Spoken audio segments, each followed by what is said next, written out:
Yo, what is going on, everybody? It is Monday, February. It's actually March. I almost said February. It is March 1st, 2021, and thank you for joining us on Monday. We are doing. Joining me today is a really cool friend of mine. His name is Ken. What's up? What's up, man? Thank you for joining me on Monday. Not a problem. Damn, it is Monday. This is part of our trash talk panel. So, it is going to be a video panel temporarily for maybe like 2 or 3 weeks, but then we're going to be an audio only podcast, and we're going to do more episodes, but we're going to just test it out today. We're going to talk about where it's at, though. TJ from the Black Table podcast is commenting where it's at, though. Yeah, it's Monday. It is fucking Monday. No, but thanks for joining me, man. Thank you for joining me today.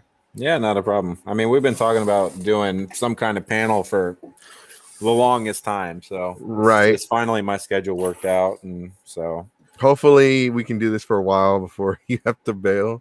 Oh no, I'm good. I'm good on Mondays for. I'm good on Mondays all this month for sure, and then we'll look and see. We might do it a little earlier after that because Sherwood starts up. Well, I mean, we can do it pre-recorded. Like I said, since we're going audio, we don't have to do it live. Yeah, exactly. But we're doing it live just because, just for the hell of it. But like I said, man, thanks for coming on. I know we've been talking about this for like I think a couple months now. Yeah, for sure. For a while, and it's finally good to see you again and have you back on the show. I haven't seen you in a few years. I know. How come we never do any panels together? You run like 17 panels. I run like 17 panels. But where the hell? Panels together. Where do you run panels at? Because I've never seen any of your panels at the cons we go to. Oh my god, I've run panels at literally every single con in this state for sure. I've run panels outside of the state too. But okay, what panels did you run? So Comicpalooza. I don't even get to be at my table because I have a dealer's table at Comicpalooza. You have a dealer's table at Comicpalooza? I didn't even know that. I don't even get to be at my table because we run 18 to 20 hours of programming in those 3 days. Man, fuck you. I said what I said. We do Damn, Jace calling me out. Damn, just bring on any bearded guy. Yeah, pretty much. It's the power of the beard, man. Like, as long actually, as you have a beard, it's good. In about 45 minutes, for those of you that are listening, in 45 minutes, we're gonna post the link to the restream. So we're gonna allow people, our listeners, you guys, to come on here and talk about our subject that we're gonna talk about today. We're gonna talk about it later on. But we were going to talk about conventions that aren't canceling and the people that are talking trash. Yeah.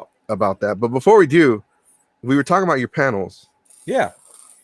Like what panels do you run? Because you gotta understand, like, I run so many panels. Like, at one point in Comicpalooza, we legitimately had 15 panels. Yep. And we were the only group that had that many panels. It was Yes, we were, because I counted them. Nope. See, because you're looking. I don't know. I think you're looking all in like one group, right? So we run the speed dating panel. We run a bunch of the fandom stuff. We run the Game of Thrones. We run the Walking Dead. We run we run Avatar.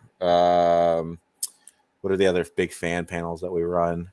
Like we run a lot of the TV fan. Vikings. We run Vikings, which these shows have concluded now. So we're running more into hey, let's look back at our favorite moments. Battlestar Galactica. Then we run a super fight panel, which I know you run something very similar. We run a sub versus dub. We run what we do is we do just versus panels, just anime or comic versus anime or comic panels, fandoms versus fandoms.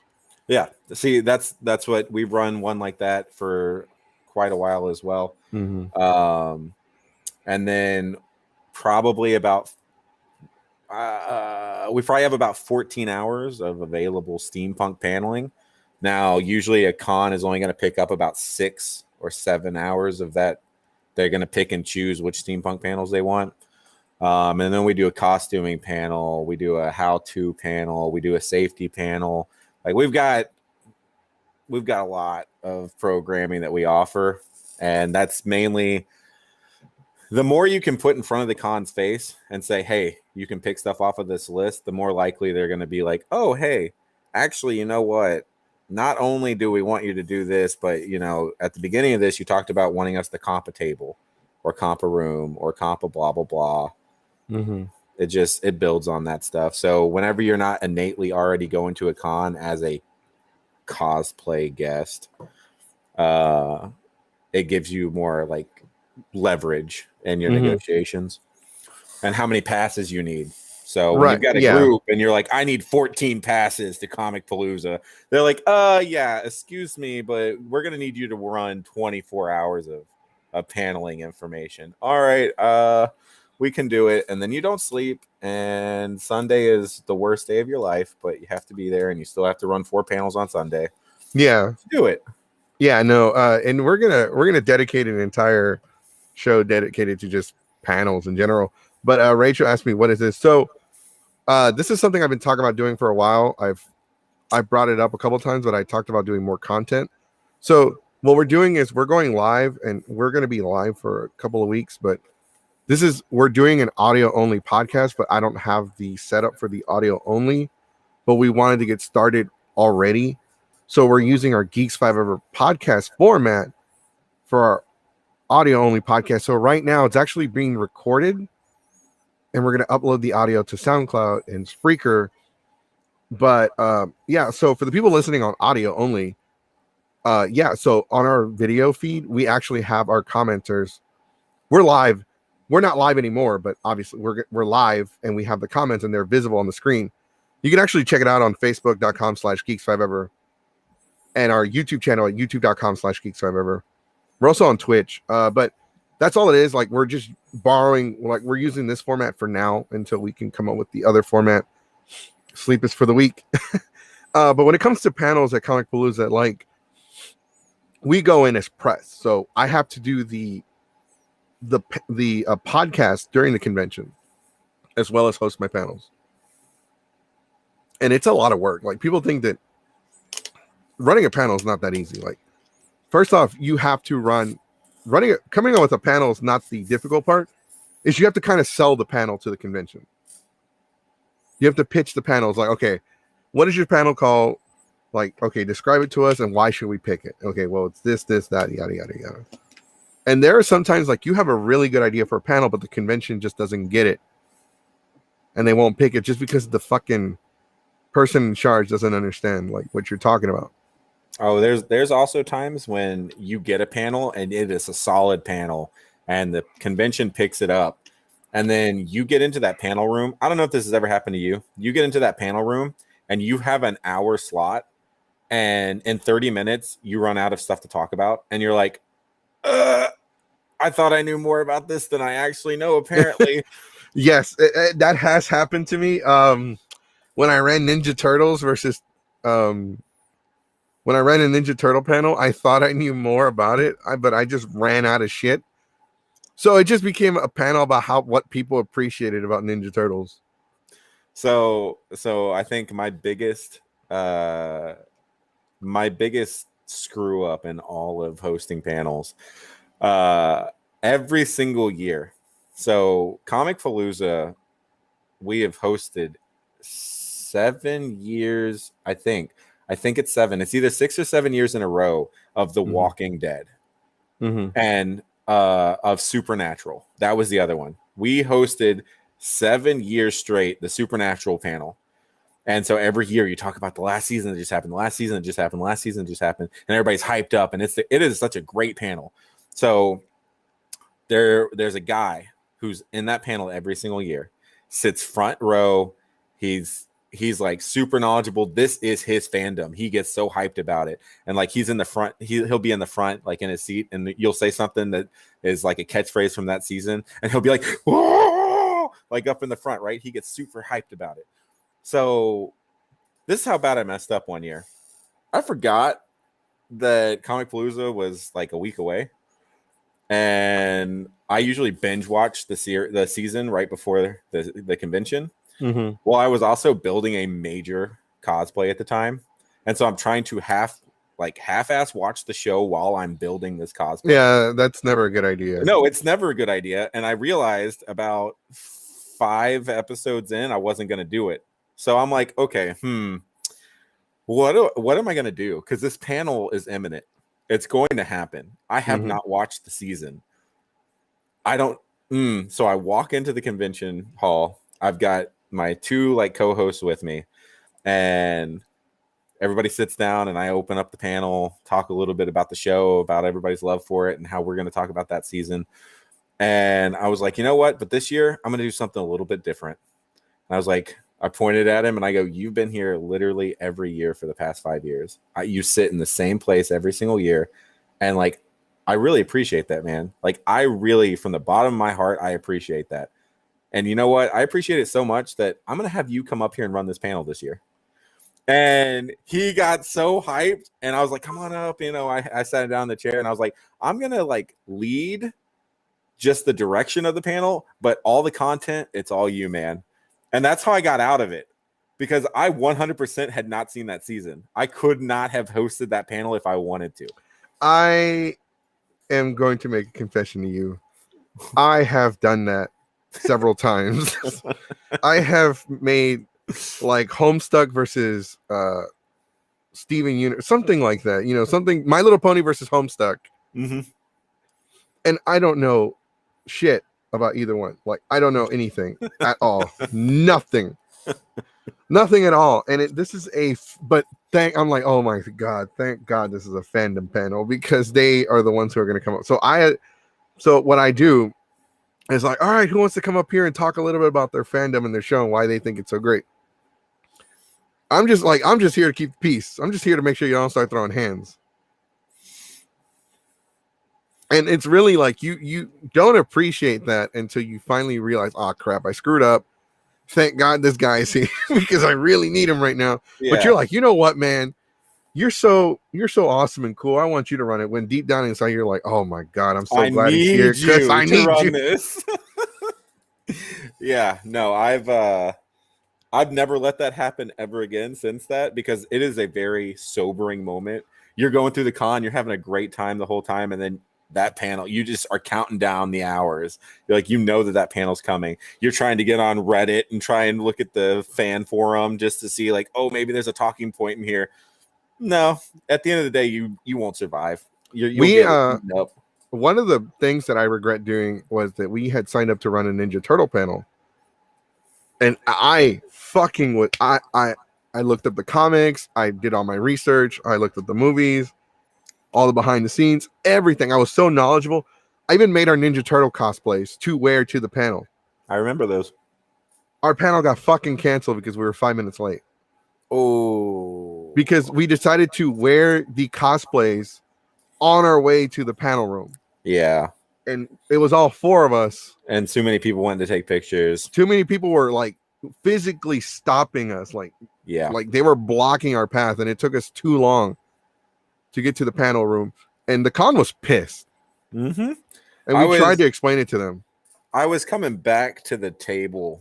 I think this was during Amazing Con.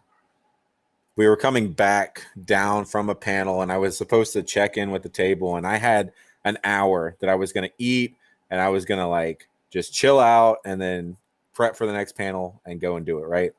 So I come down the stairs, and they've got this huge backdrop that's got Amazing Con all over the place, right?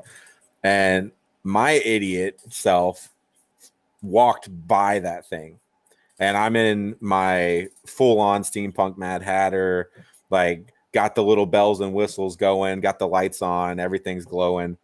And I walked by that thing. Yep, that was it. I spent my entire hour break standing in front of that stupid thing taking pictures. Yeah, couldn't move. And everybody's like, "Oh, can we get a picture? Can we get a picture?" And I'm sitting there and I'm like trying to get people. I'm like, "Hey, can you go to my table and like get somebody to come over here?" Yeah, guess what? Didn't work. My brother came over in his March Hare outfit, and then he got stuck there with me. And so we're both just it was ridiculous. We spent an hour taking pictures, and I look back on it and I'm like, I had a really good time doing it because I don't know. Have you ever interacted with me when I'm in my Hatter cosplay? No, I've only been around you for your steampunk and the other cosplay, which we're not going to talk about on the show, at least.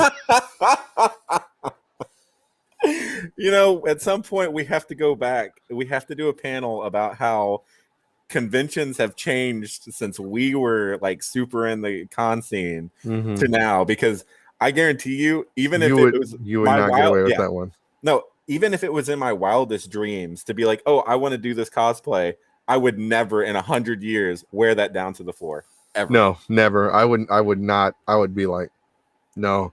And then I didn't help either. I didn't help because I was antagonizing people that were like walking by you.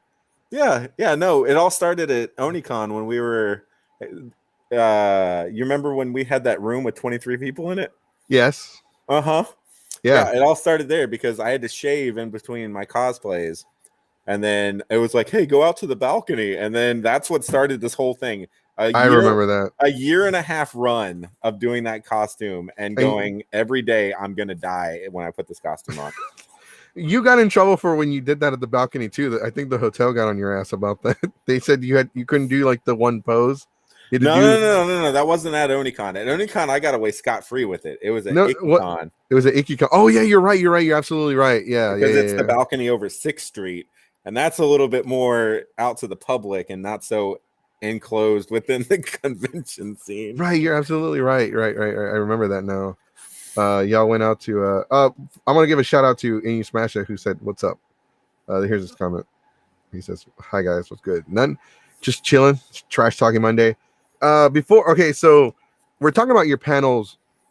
Just for the people that don't know who you are, just tell us a little bit about you and your group. Oh Jesus. I mean, we're mainly on hiatus, just like everybody else, because pandemic.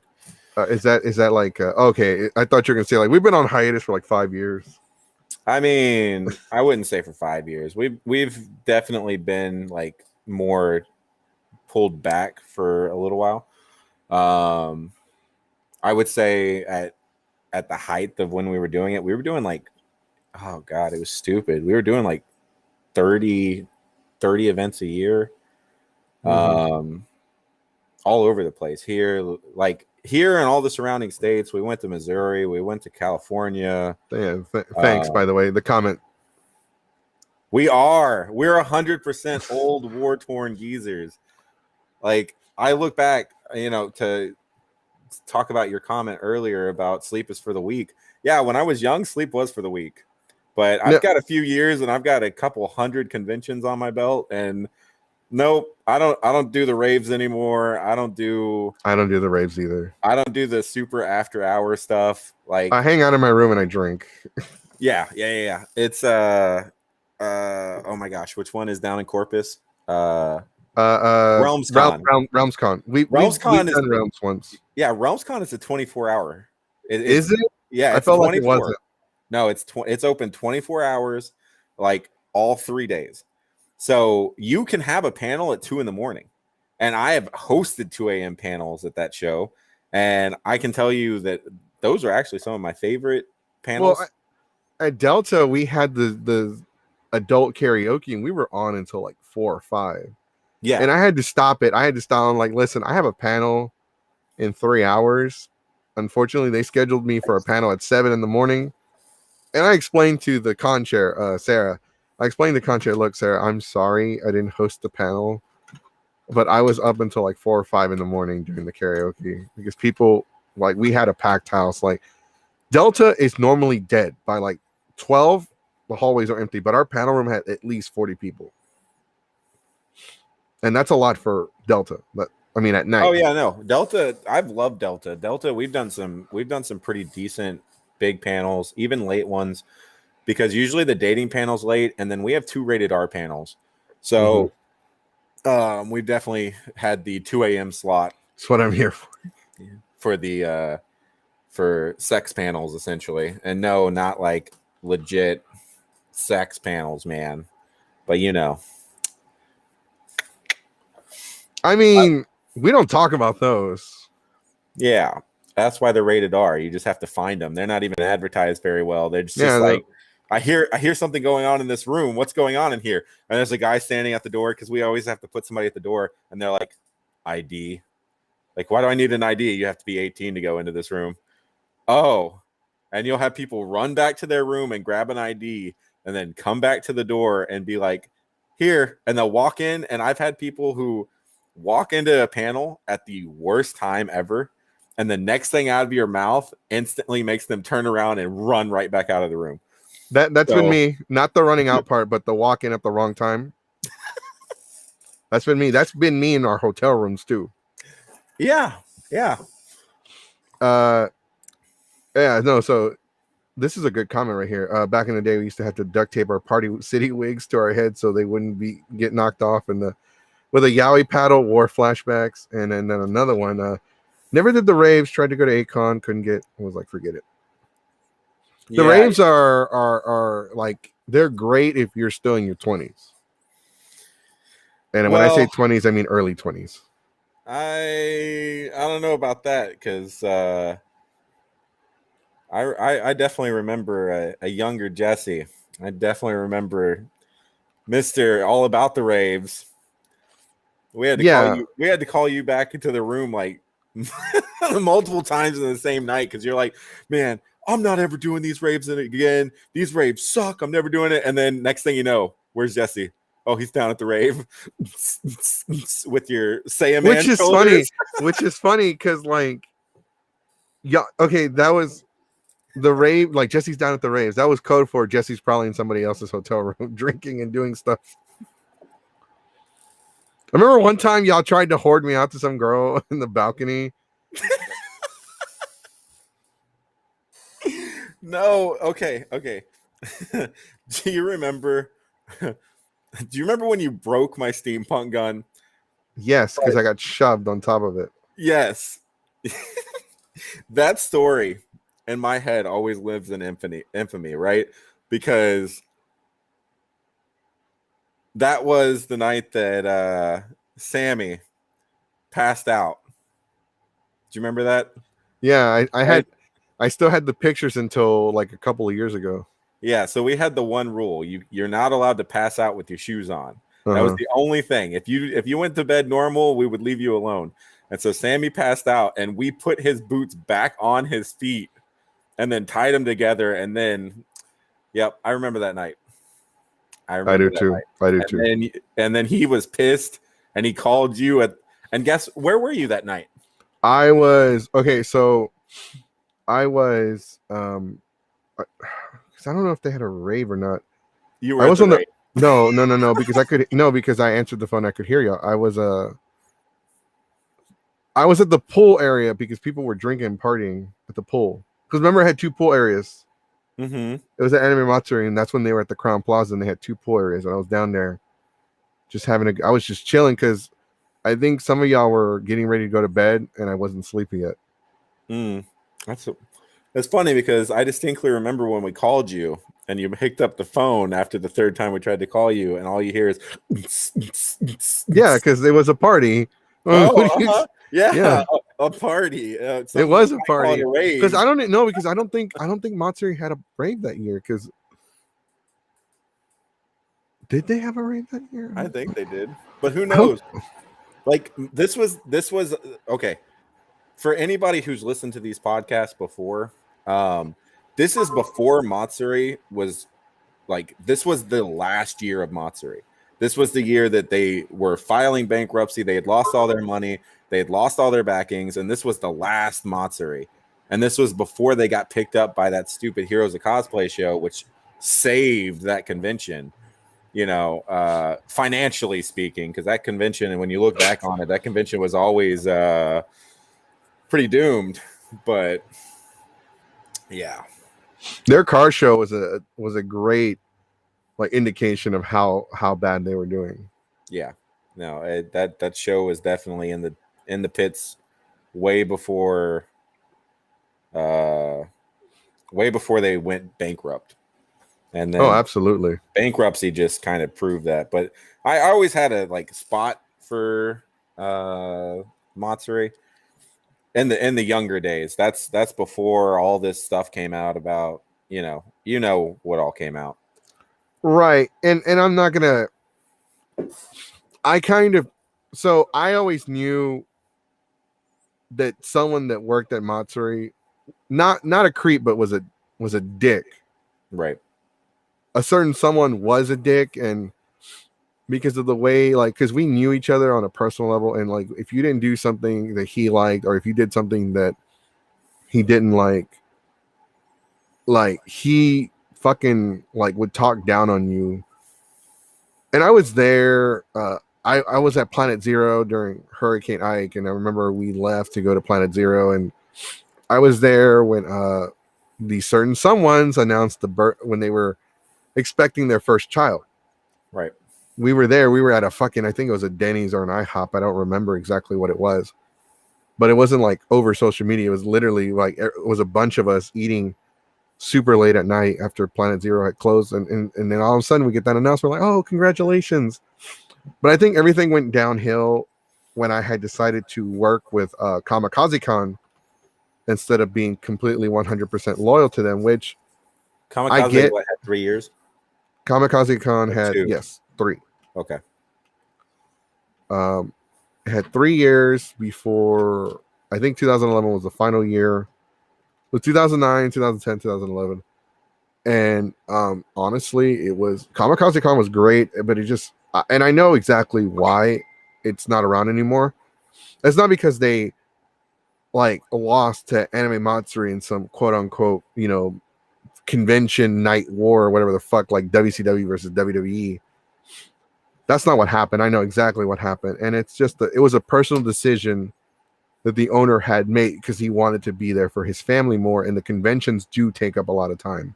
Yes, they really do. That was so 11. That was right in the rise of Delta H too, because I remember.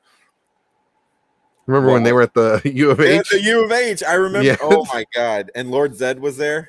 Yeah, and he had a fold up table in the middle of the lobby, and I looked at that and I was like, man, because you go to there's different levels of cons, right? There's big cons, there's little cons, and Delta H was very much a small con at that point, and so I went into that con in my head comparing it to Aggie Con.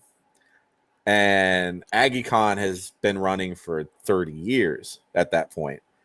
And so they've got their space set up, they've got everything laid out. And even though it is a small convention, it is very much still, very meticulously planned out over the years. And I get it. Delta H was still young and it was still, a new con coming up. And I got there and I'm like, where are we supposed to be? Where are the tables at? Because that place that it was at was what, four stories? Mm-hmm. And the con was spread out between all 4 floors. I think we even had a panel like in the basement. I can't remember. There were a couple floors where they weren't using them.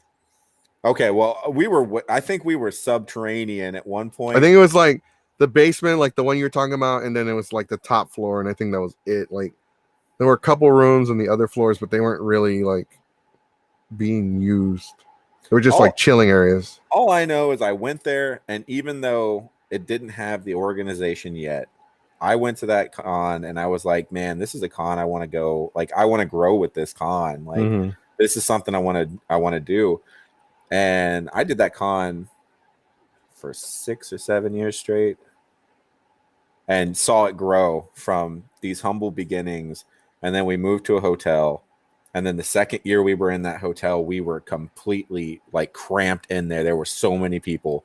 And so then we moved to another hotel and we were instantly cramped the first year we went to the next hotel and then moved to another bigger hotel again. Like it was great. I loved that con. Hey, that would be lit though. Con World Wrestling, I'd watch that 100% without question. If it came on every night, I'd be tuned in. Mikey.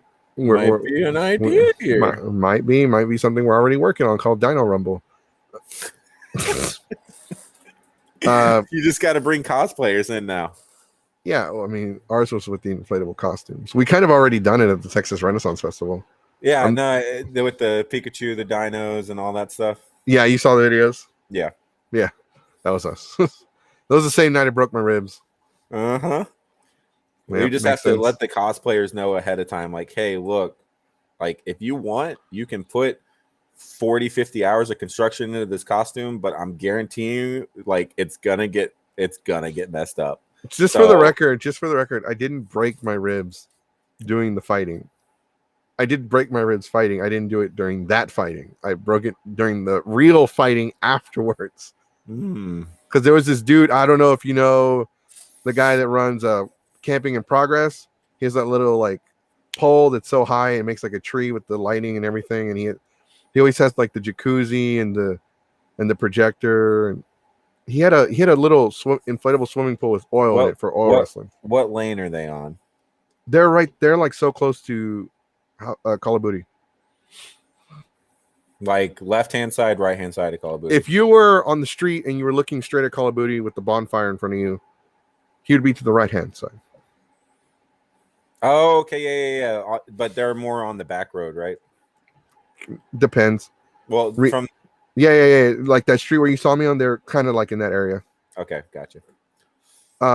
So they had oil wrestling, and then some guy was choking people out and throwing them out. So, I'm like, okay, well, I'll fight you. I know how to fight. I know what I'm doing. And he, after fighting him twice, he broke my ribs because I think he panicked.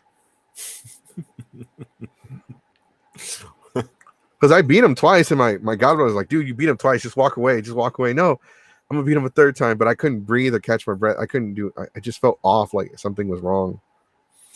And I knew something was wrong, but I still went. And I lost the third time, but I won 2 out of 3. So that's good. I won 2 out of 3, and my prize was broken ribs, baby. Yeah, no, for real. And then I got made fun of the next day, like, oh, Jesse, we're gonna go into town for some ribs. How many you need? 2? Yeah, right. Because I had 2 broken ribs. Oh my gosh, it gets wild out there, man. It really does. And like the thing is, dude, he was throwing people, he was choking them out. He's like, yeah, who wants him? He's like really intimidating people. He's like being a bully, and I don't like that. I don't like bullies. So I put him in his place, and I'm really glad I did, because he stopped. And he stopped doing that. He hasn't done it since. Right. Yeah. The stories are comparable, though. Like when you really think about conventions and you think about TRF, if you really, depending on where you're at, if you want to have a quiet night at a convention, you definitely can. If you want to have a quiet night out at TRF, it's pretty impossible. Yeah. But even in the quiet section, it's less noisier. Less, but it's still not none. Right. No, it's almost I enjoy TRF because you have less restrictions. But anyways, we were talking about cons. Since we're talking about cons and TRF, let's talk about why we're here today. Wow, finally. I know, right? After 30 minutes. Well, because we were trying to get the audience to know you a little bit more on a personal level. I get that.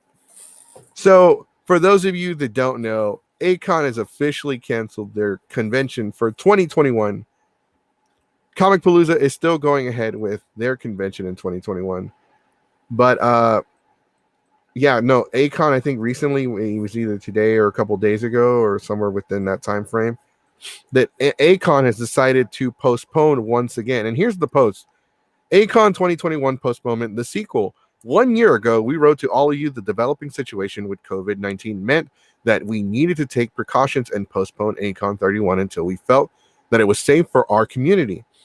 Unfortunately, given the current state of the pandemic, we have made the necessary decision to hold off for 1 more year.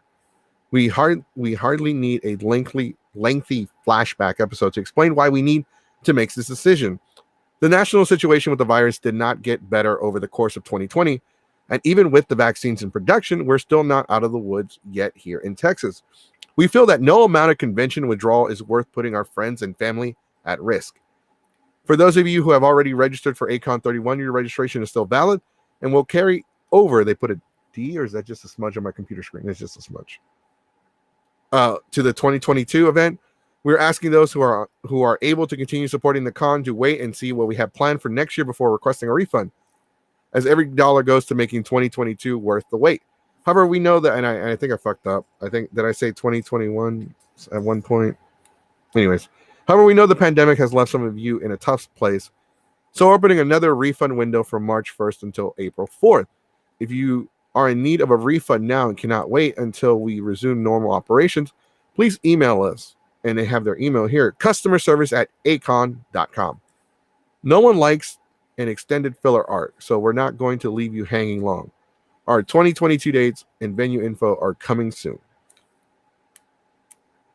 And they have 183 shares, 413 reactions, and 121 comments. And I guarantee you at least 30% of those comments are negative. Some of them are trolling. Some of them are, the two people that I know are trolling. One says 2023 minimum. The other one says, to be honest, year 3000. Someone said, no, it won't. They'll have a new pandemic after this one due to allowing it to go on so long. Oh, wow. There's actually some of these are being mature and realistic, and that is not really common with weaves. That's interesting. Now, a lot of them are, when the first convention's canceled, it was a lot of, it's like when something new comes out, right? There's a lot of hype around it. Yeah. So when the pandemic first started, there was a lot of people just like, oh my God, I'm 100% okay that this got canceled because we want to flatten the curve. We want to make sure that everything's good. Then we got into this weird point at about 5 months into the pandemic. People started getting cynical about it. People were like, I just want to see my friends. I don't really care. Da, da, da, da, da, da, da. And so that's when you started getting all these negative comments coming out. That's like, I can't believe that you would cancel this event, blah, blah, blah, blah, blah. Now we're getting into this point where people are, they're more, I guess, familiarized with what we're going through right now. So it's not as big of a shock anymore, right? Mm-hmm. So I feel like if an event wants to cancel because it can't provide the necessary precautions, then by all means, I think that is a smart call. If the event wants to, if it has the capabilities and it wants to invest the money in order to make the venue safe and make the venue policeable, because that's the big thing. If you can say all day long, we require masks, we require this, we're putting up plexiglass, da da da da da. But if it's not policed, then it doesn't matter. Right, absolutely. Another thing we forgot to mention is that Comic-Con, the San Diego Comic-Con of 2021 has also postponed until next year. And the A-Con was announced today. We're going to see a big string of more events that are going to get pushed. We have to think of this not only from a social situation, but from a financial situation. Mm-hmm. A lot of these conventions can't feasibly make the investment to provide a safer atmosphere. And the ones that can make the investment don't have a event space with enough room. So at San Diego Comic-Con, sure, they have money, they have sponsorships, they could put all of the necessary things in place. But have you ever seen San Diego Comic-Con? People are crammed in like sardines. There's absolutely no way that they can police that. And there's no way that they can keep any kind of social distancing. And it's all indoors and people are all touching the same surfaces. Like, it's not feasible in that nature. Anime Expo and E3 look to be virtual again this year. That makes sense. E3 does not need to be an in-person event. No. I mean, I get the draw, but it doesn't have to be. There's not even a draw there anymore. With E3 is supposed to be the one time a year when they showcase all the most anticipated video games or consoles, and they really don't need that anymore because we have Sony Plays and Nintendo Direct, and they do their own shit on the internet now. E3 is kind of just like a shell of its former self. No, because there's still Like you have you indie want to go games in, on Xbox. right. You've got all of these things. Like E3 is like, okay, the E3 summit, like being crammed into that hall and seeing the games be released like in person, that's only a part of the event. The event is just like any other event. It's got dealers rooms, it's got sponsors, it's got people who are there talking from different companies. They've got huge models. Like there's a lot of stuff there to do and see and absorb. But the actual announcements, no, those can be 100% online. I've never understood why we make a big deal about that and created an event specifically with the hype being this is the first place you'll get to see this, but then we live stream it. Like at least give it a 2-hour delay so people on Twitter can freak out and be like, "Oh my god!" And everybody else is like, "I haven't seen it yet. I haven't seen it yet." Yeah, I would like that. That'd be VIP experience. Yeah. Some of the comments that we were also going to talk about, these are from Akon. I believe I'm not going. Obviously, we censored the names. I'm not going to show them on here either. I'm just going to read them. If you believe me or not, that's fine. I don't care. But lame. This is one of the comments for Akon being postponed. Lame. A-Fest and Matsuri. It is. Akon died after they went to Fair Parks. Never again. I think I know who posted that too. That sounds like somebody I know. Somebody said bad decision. There is no risk. Seriously, this is getting stupid.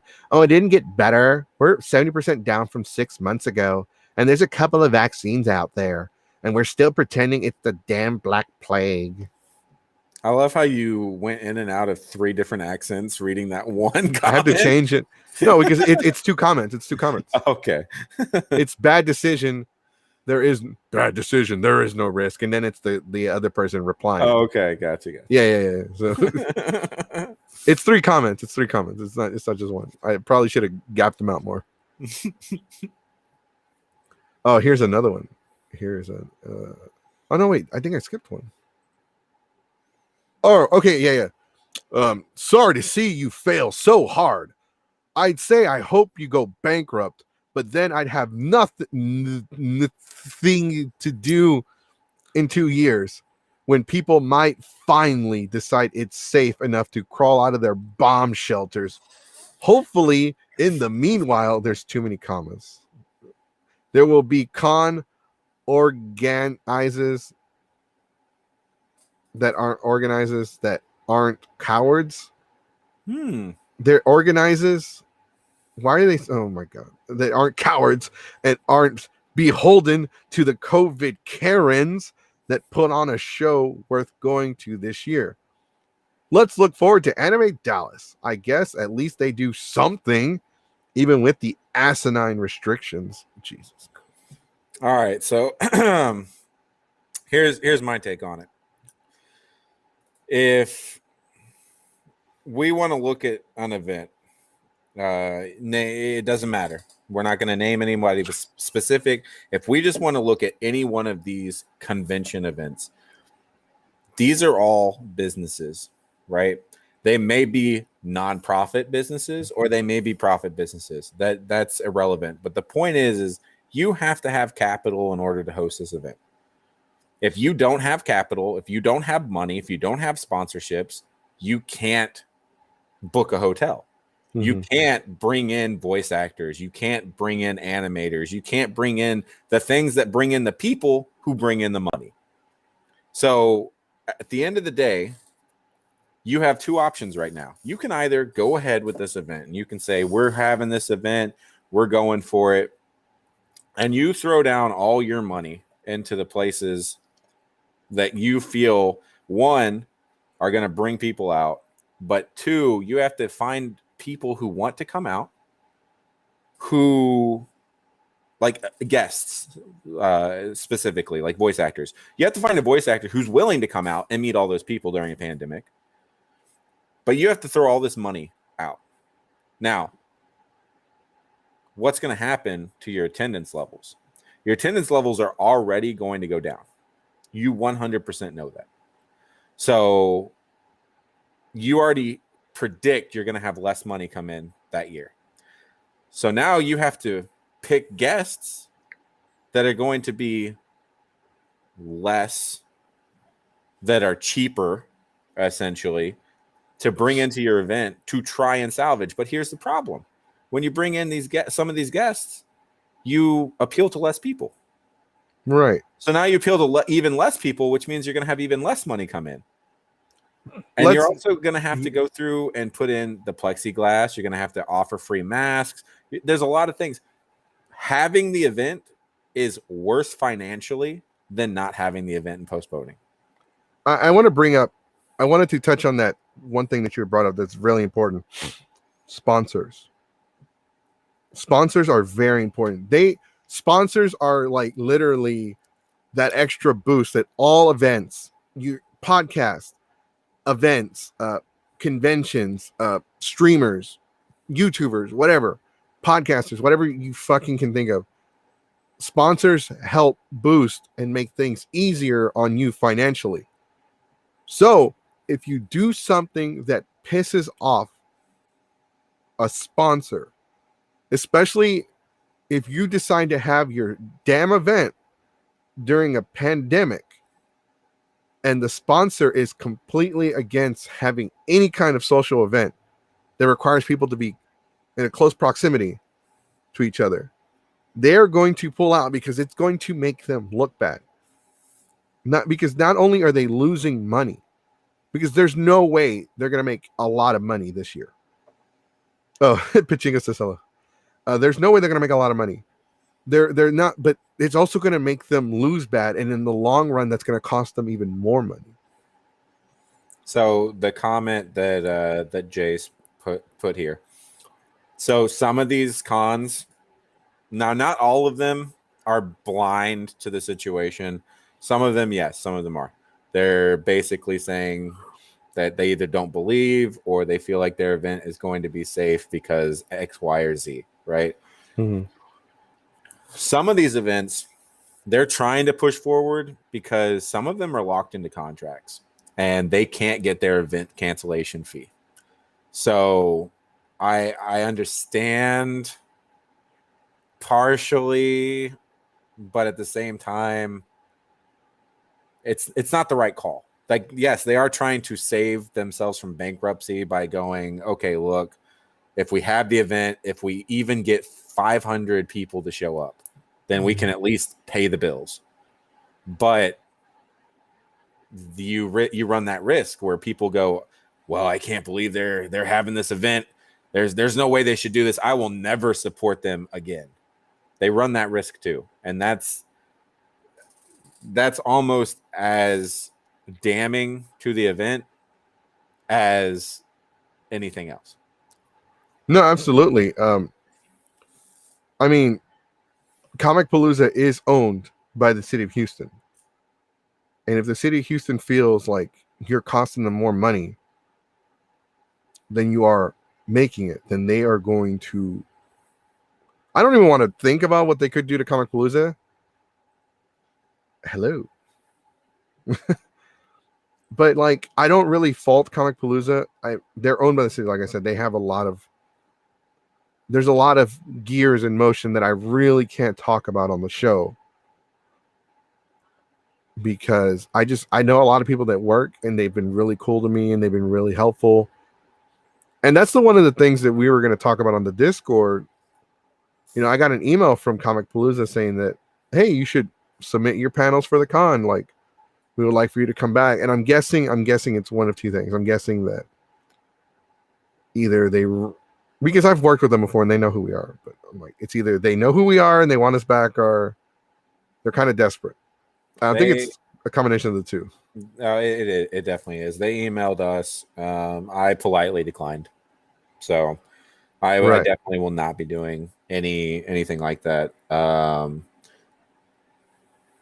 It's just, I've been there. I've been to the event space. Did you talk to them? Like, or you just like direct on the email? You just said no. I politely declined on the email. Okay. I didn't feel the need to call anybody. I mean, I have plenty of the staff's phone number, but it's not something I can see myself wanting to do. I've been to the event. You've been to the event. If they decide to cut the number of vendors in the dealer's room in half, and then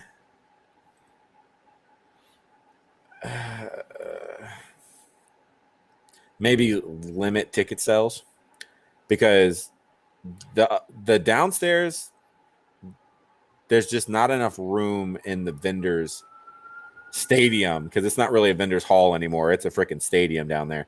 There's not enough room between tables, and with the amount of traffic flow that happens, and you've been there during badge pickup, you know how many people are there in line. You know what it looks like there. There's people stretched out to the street. And then Right.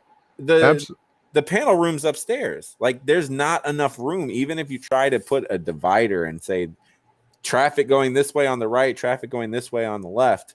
There's just not enough room up there for the volume of people that they have. And look, let's just get it out there. People are going to show up whether they're sick or not. Yeah. I don't know where this comment came from, Rachel, but damn. She's passionate. She's passionate about it. Oh, I didn't say anything. I didn't say. Also, it's an issue with getting the guests or groups to come out. People in businesses or groups don't want to be the reason that someone came out and wound up getting sick. I can promise you this, though. Someone's going to fucking be sick and someone's going to show up. Yep. We are at the... All right, so we're going to go ahead and share our joining link with our... That's if y'all want to join. You don't have to. We might get maybe one a person. I don't know. We'll see. But we are sharing the link for our restream so you can join us for a couple minutes and give your thoughts on the convention itself. Well, that's exciting. Oh wait, are you confident in this move? No.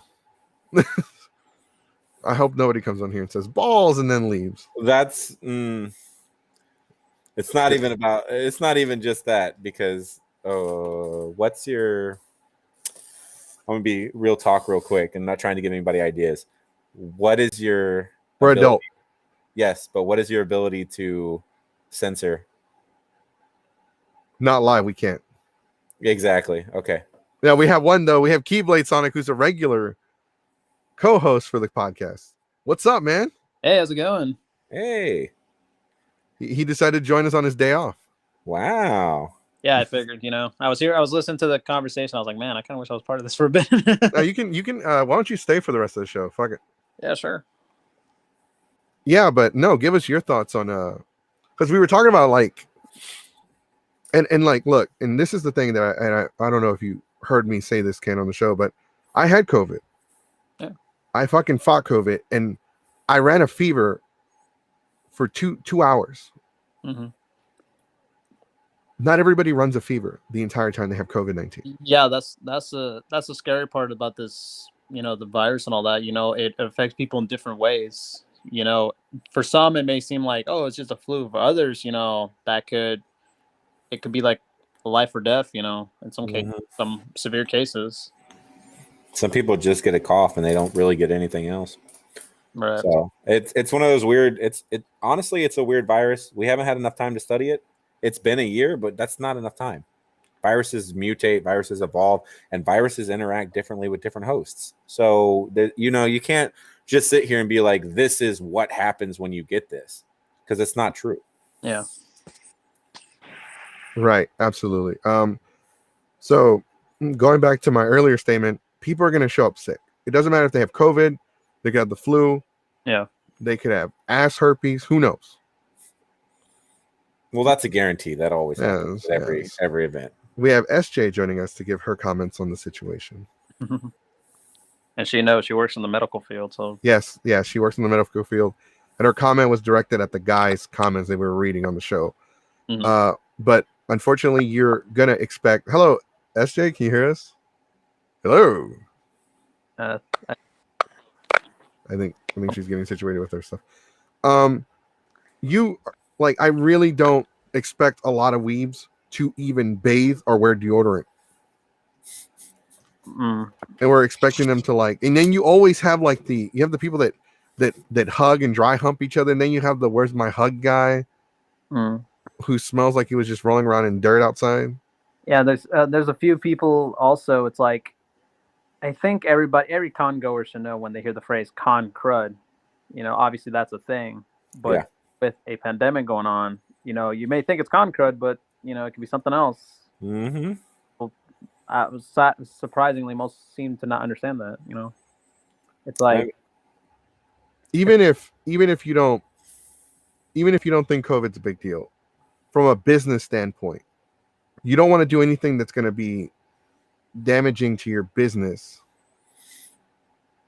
There's just too many things that can't be regulated at a convention, in a convention space. Like, it's one thing if you're going to choose what your exposures are, right? Mm-hmm. I don't know if you remember, but we used to, at conventions every year, there used to be the giant, like the grog, right? The grog guy. Do you remember that? What does he look like? Because I probably didn't know what it was called. No. You know what grog is, right? No. It's a drink. Oh yes. Uh-huh. Yes. So At the conventions, right? Right. So there was the grog guy. Uh-huh. And you know how many people drank out of that same grog? Just think about that. Yeah, I know you did. I was there. I drank out of it too. But I'm just saying, you think we made that decision knowing that, right? Like we chose that. But it's amazing to think, and I'm sorry to interrupt, but Yeah, it's you're amazing to really think about all the stuff that we did and got away with Mm-hmm. without getting sick. I remember I ate a burrito off the ground, and it didn't fall like on the nice hotel tile. No, this thing fell in the dirt outside. Uh-huh. Do you remember Had that extra seasoning. You remember the tentacle guy? Yeah. That he had the tentacles that would squirt the juice out of him? Yeah, I was like, yeah. Like we got away with so much stuff back then, and nobody batted an eyelash at it. Now it's all these things we have to really think about. Yeah, absolutely. All right, joining us to give their input once again is SJ, who's one of the co-hosts for the Friday show and the Wednesday show. I was on my phone. Sorry about that. Excuse. I was on my okay. I was on my phone because I was in the dark. I've been in my pajamas all day. I was like, I don't want to be seen. I to be heard. And no, my phone didn't want You could have turned off your camera. I did. And again, I'm on my phone. Apparently, hear. Restream does not like phones. So I had to jump She on muted? here. No, we can hear her. Oh. Anyway. But yeah, no, that guy in the tentacle costume, I almost dated him. Hey, you could have gotten this free tentacle juice. Yeah, we would have. We could have gotten all the tentacle juice all the time. Like, no, man. Cut out the middleman. In fact, no, there was a bunch of reasons why. People I don't even know why that was like a thing, but actually, like a couple of people were like, "Yeah, you should go out with them," and that was why I couldn't get into the rave. Oh, the hostess with the most is the queen of the mean who makes Goku pay. I was gonna say most of the trash talking seemed to have been from me. You guys were just like sounded like old geezers. No, we were. it's a trash talk panel because we're talking. No, I know about that one asshole. Of, you were reading comments all from the same guy because they're all from the same person. Yeah, the comments were from the same person. all those comments were from the same person. You read earlier, and I really want to hit that person so bad. So that's why I was like, "Bitch, come on over. I will give you I will PM you the address to the hospital I'm at. You fucking tell me." I thought you said you pee on this or something. Sorry, did I blink? Jeez, but yeah, no. Because everyone knows I work at a hospital. I've seen this. There have been people there of all ages that have been there for a few weeks, a couple of months. Sometimes they walk out. Sometimes we card them out. Tell me we're not doing enough. Tell me that we're being over dramatic. Right. Fucking dare you. I mean. Tell me that to my face. Okay, and with that being said, you have to understand that, like, and it goes back to my earlier statement, not like the convention itself, whether they believe COVID is a big deal or not. And I'm just gonna, I'm trying to retract away from that. Absolutely. whether they believe or not that it's a big deal is irrelevant at this point, because they're trying to, Mhm.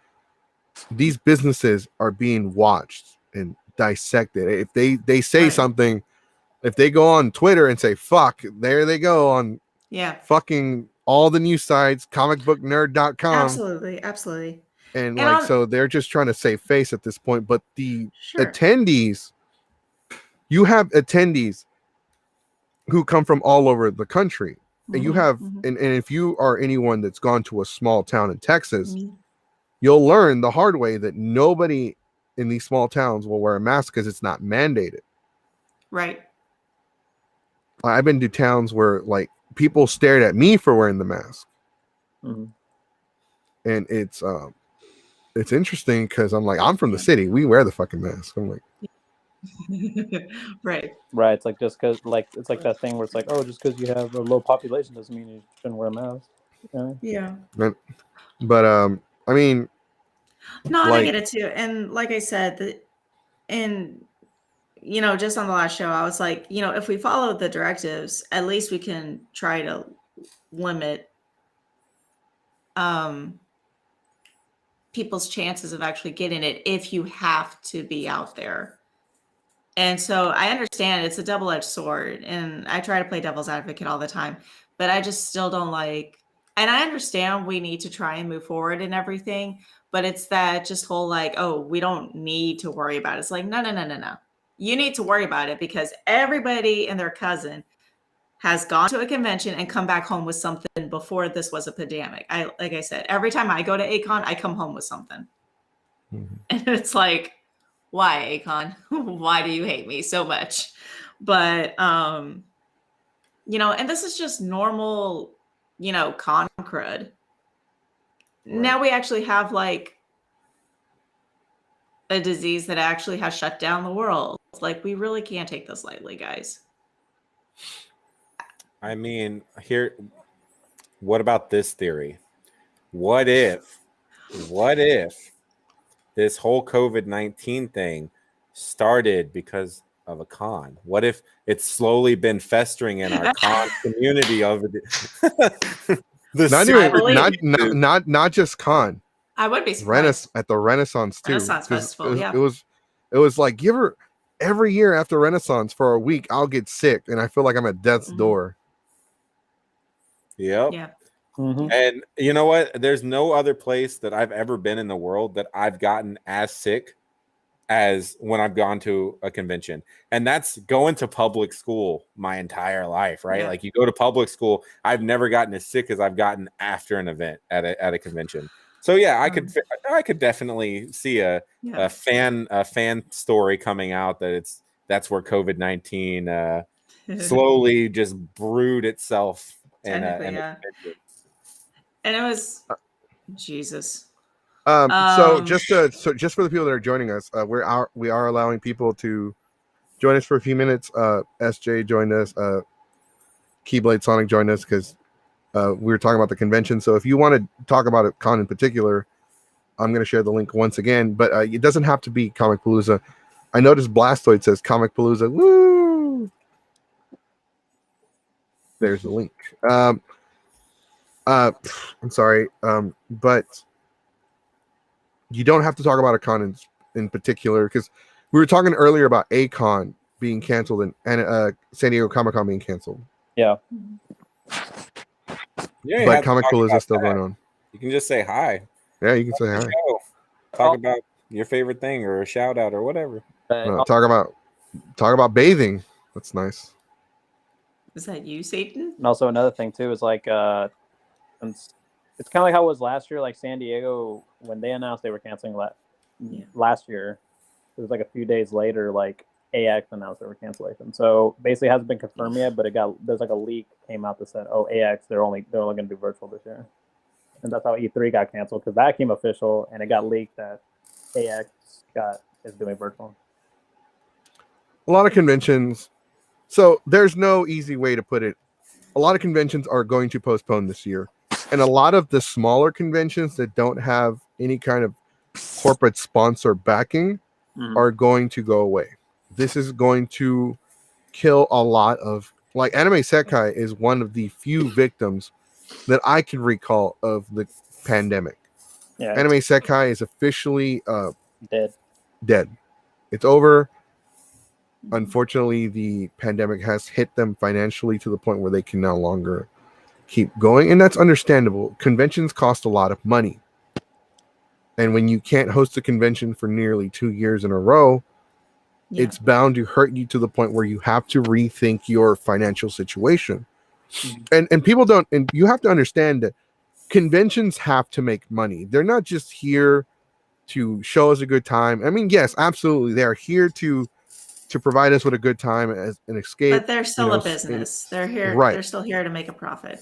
Right, just like WWE or AEW or any of these other Yeah. corporations that entertain us, they're still a profitable organization. Even if they're non-profit, they still have to make some kind of revenue to stay afloat, because non-profit doesn't mean what you think it means. It doesn't mean we're not going to make money.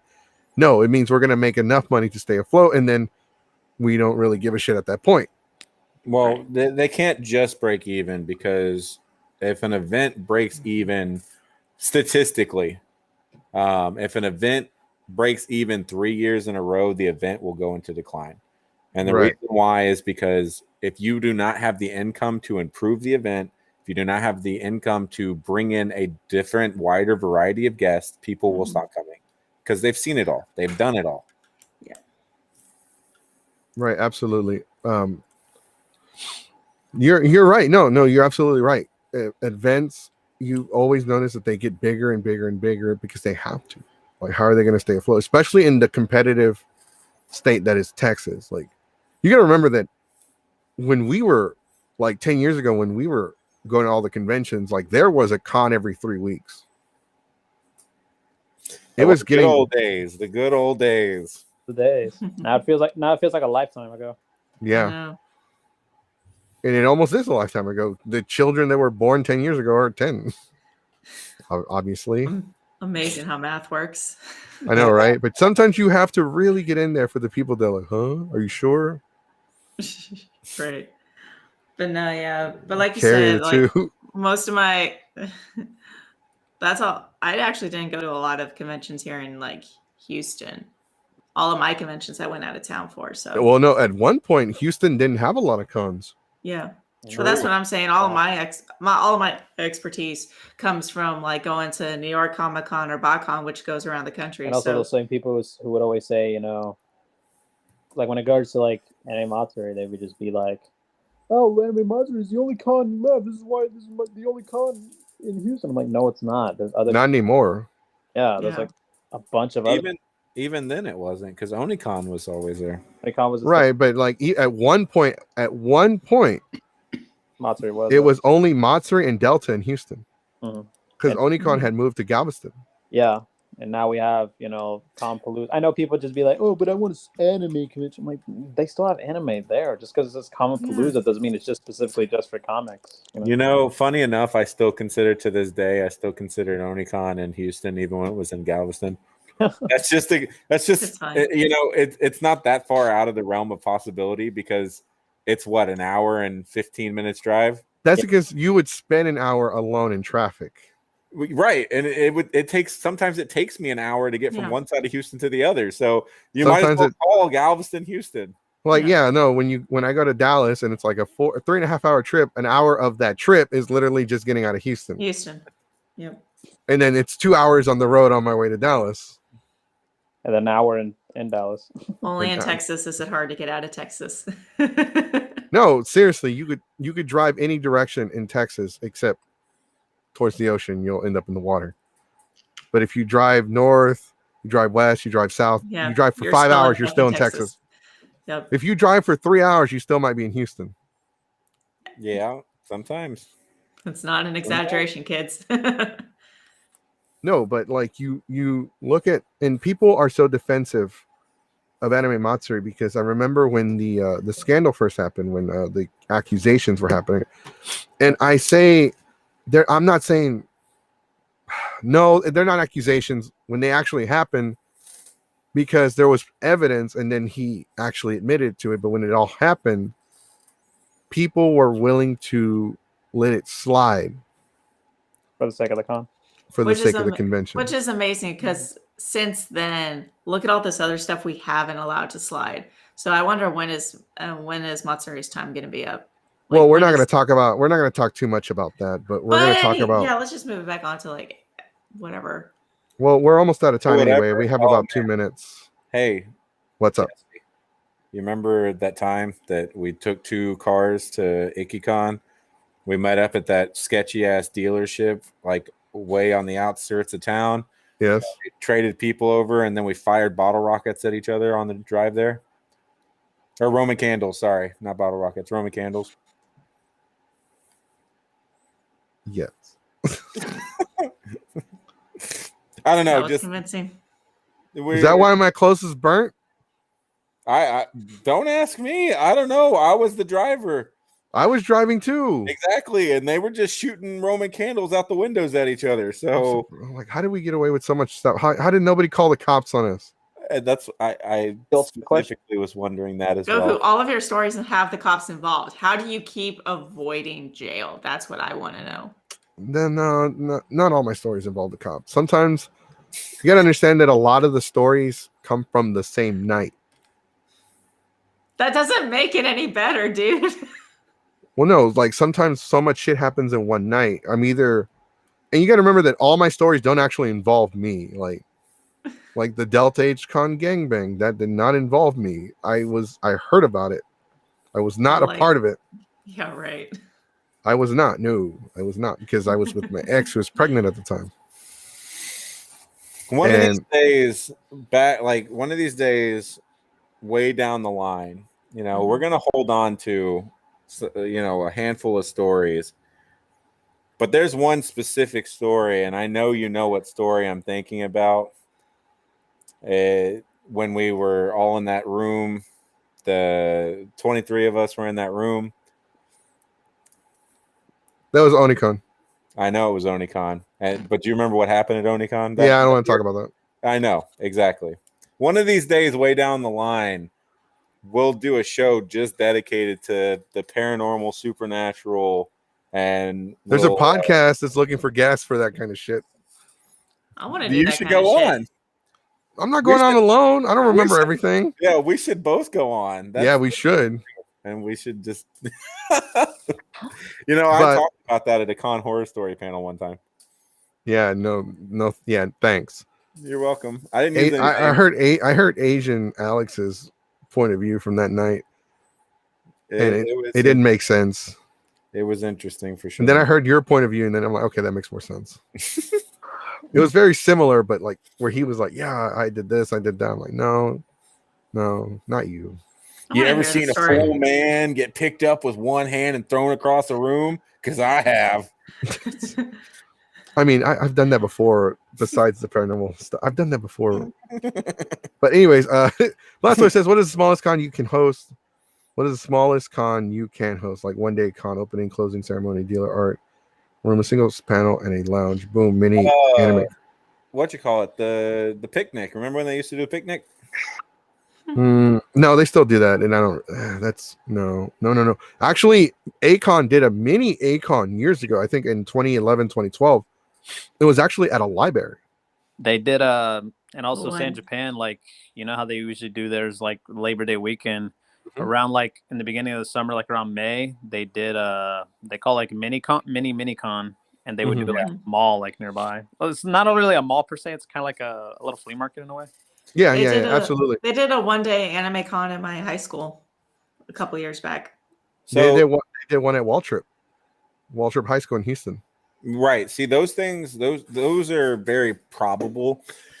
The issue with doing one-day cons or pop-up cons is to get guests who want to come out for one day and essentially one day's pay, and to get vendors who want to come out and set up early in the morning and then immediately tear down that night. Like it's not easy, and that's why you get things like at the high schools or at a park or at a mall. Because you want my advice? Get Jason David Frank. He'll do anything for money. As long as it's in Texas, he'll do it.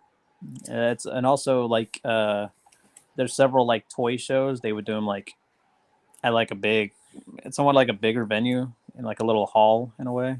Oh, speaking of, thank you for bringing that up. Thank you for bringing up toy shows. The Traders Village Comic Con Mhm. is still ongoing this year. Yeah, those Yeah, but for the- Traders Village is still open. So yeah, that- it's still open. I'll tell you this. I've been to the Traders Village for a few times, and I could tell you, a lot of people wear masks. A lot of people social distance. A lot of people use Lysol like pepper spray. It's great. No, they do that. Like a lot of people are really, they really know what they're doing and all that stuff. But also, there's some who they just like take off their mask for a bit, just like breathe or something like that. But Yeah, you know, because when you get really, really sweaty, the mask will it's- stick to your face. exactly. It gets really hot in there too. So I don't know how they're gonna do it this year because I went, was it in 2019? They did a Comic-Con. Pretty much what they did was Trader Village is for people who don't know, it's here in Houston. I think it's also in San Antonio. It's basically a flea market. but commercialized flea market. Yeah, a commercialized flea Mhm. market. And what they do is the main Comic-Con thing they usually do it like in the back. There's like a stage. They have like a huge stage and all that for like performances or anything like that.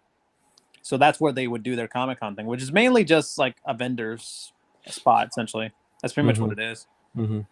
And gives like artists and gives people who don't usually get space there for a weekend. And like for the weekend, it's like $65 for a space just to sell your stuff for the Comic-Con. which isn't bad Mhm. because Right. you're not just getting Comic-Con traffic. You're getting regular flea market daily traffic. Exactly. Absolutely. If you go to that event, like we've always said, mask up, stay safe, don't get near anybody. If you're feeling sick, Don't go. don't go. Even if it's food poisoning, first off, you shouldn't be going anywhere if you have food poisoning. Right. And then also just a quick side note, you recommended Jason David Frank. Just small caveat because I know the manager for the rest of the Power Rangers. You're not allowed to have any other Rangers at your event. If Jason David Frank is there, it is in his contract. He is exclusively the only Ranger allowed. So just be aware of that. Didn't know Yep. that. Yep. That makes He sense. did the event with Yost and Yeah. and And Space Adam- Comic Con with Cardenas. the whole cast of Time Force. because it was a massive, like it was a big group. Like you can't have Jason David Frank and then one other Ranger. They're not going to do that. Hmm. Right. I know. I know when Johnny did the panel at Kami, he showed up, but he wasn't a guest. He just randomly showed up and they let him in for free. I know when he did the thing with, I don't think he's ever done Comic Palooza officially as a guest, but he did randomly show up to do it. Well, he didn't show up the year that Austin was there, but he did show up like the year before, or the year after. I forgot which year it was. Well, because I know it was Victoria Comic Con. Billy and Zach were there, Right. and we're all in the hotel because we were there as cosplay guests for that convention, and so we were all put up in the same hotel together. And I'm downstairs at like, I don't know, 1 a.m. Came downstairs, I think, to get something from the front desk. Wearing my PJs, ran into the manager, and then they went to bed. And then me and the manager literally sat on the couch and just talked for like 2.5 hours. Talked about Rangers, talked about what it was like managing, because at the time I was also managing 2 other cosplayers, and I was managing a couple of people. I was booking Jeremy Inman at the time, and a couple of other voice actors. And so we just sat there and just talked, and that's where I found that out. That's where I found out about that it is in Jason's contract that if he signs on to an event, if he does not give his exclusive permission, then no other Rangers are allowed to be booked. No, I knew about the I knew about the restrictions because one of my friends, well, he doesn't really talk to me anymore because of something. I don't know what happened. Like I didn't do anything to him, but he had a falling out with his X, and I guess I don't know what happened. He just cut us all off. But he used to work with he used to work at JDF, and he told us a lot of things they would do. And he's even in one of his videos, like there's this video where he was pulling a prank. He's like, I'm gonna pull a prank on my employee, and he's walking in, and it's my friend. He walks in, he scares the shit out of him. SJ knows what I'm talking about. You know who I'm talking about, right? I missed half the story because I was reading something. What do you need? It's okay. It's okay. No, that's fine. It's fine. It's not actually important at all. But we learned a lot through him because of because he was working with JDF on a close level. He was like his manager, pretty much. He was handler, whatever. Right. But Like that. with let me see. Blastoid says, I need a little con drama tea in my life. Like the week after a con I drink up all the con tea that I miss. There is a lot of con tea that happens outside of the con. It does. That's accurate. Because we just recently had some drama with one of the members of. So there's a member of Geeks 5 Ever. His name is Canada, and he pretty much just carries our luggage for a badge. He pretty much carries all of our luggage for a badge. Like, hey, we got a panel in 20 minutes. We got to go downstairs. Carry these 10 bags, and then we don't use any of them for the panel. Been there, done that. Yeah, I've been there too. Took an entire prop bag down and didn't even use a single one. Absolutely no. So we've had some drama with him. We've had some drama with some of our other members, named Asian Alex, a rock, Hammerfish. It's an inside joke. I'm sorry, but it's because one of one of my friends he commented, "Hey," and he knows what I'm talking about, Mr. Rock Hammerfish. Whenever you get a group of people together, there's always going to be drama. There's always going to be, and you notice that it's a lot of the times it's with the younger members of the group. I think it's because we get older and we're like, we don't want to argue and fight about it stuff, like stupid stuff anymore. So we're just like, okay. All right, it's like, yeah, how it's gonna go. That's all I'm telling you. You can either get on board or you cannot. And the older, more mature members are like, okay, that makes sense. And the younger ones are like, nah, fight the power. I'm gonna make my own group, and my group's gonna be 10 times better than your group. And we're gonna get booked at every event, and you're never gonna get booked again. Like, hey. Some of that actually happened. I know. Some of that I have been booked at a lot of events. Thank you very much. I did start my own group. No, and that was really interesting because you had the group and y'all were steampunk, and I did get a chance to join, but I don't know. I just didn't want to do the steampunk thing. I wanted to do it, but at the same time, there was a spark. You know what? That's what it was. Everybody was doing it at one point. Yep. And I think the spark, because when I saw you do it, I was like, oh, that's so fucking cool. And then there was another, and then everyone fucking did it. Like, everyone fucking did it. And I think that's what killed it for me. Like, there was a 2-year period where it was mostly steampunk. Yeah, you didn't even go to an event and see Deadpool. You saw steampunk Deadpool. You saw steampunk Wonder Woman. You saw steampunk Timmy Turner. Like, everything was steampunked. Yeah, I think I want to bet some contributor could be BioShock Infinite. Oh yeah, absolutely. It was all same we were working on one that we never talked about openly. We were working on a steampunk Great Saiyaman because that's what I was known for at the time. Yep. But it just never came to fruition. But yeah, no, as far as the tea goes, there is lots of it out there. The more mature you get, the more you're left out of it.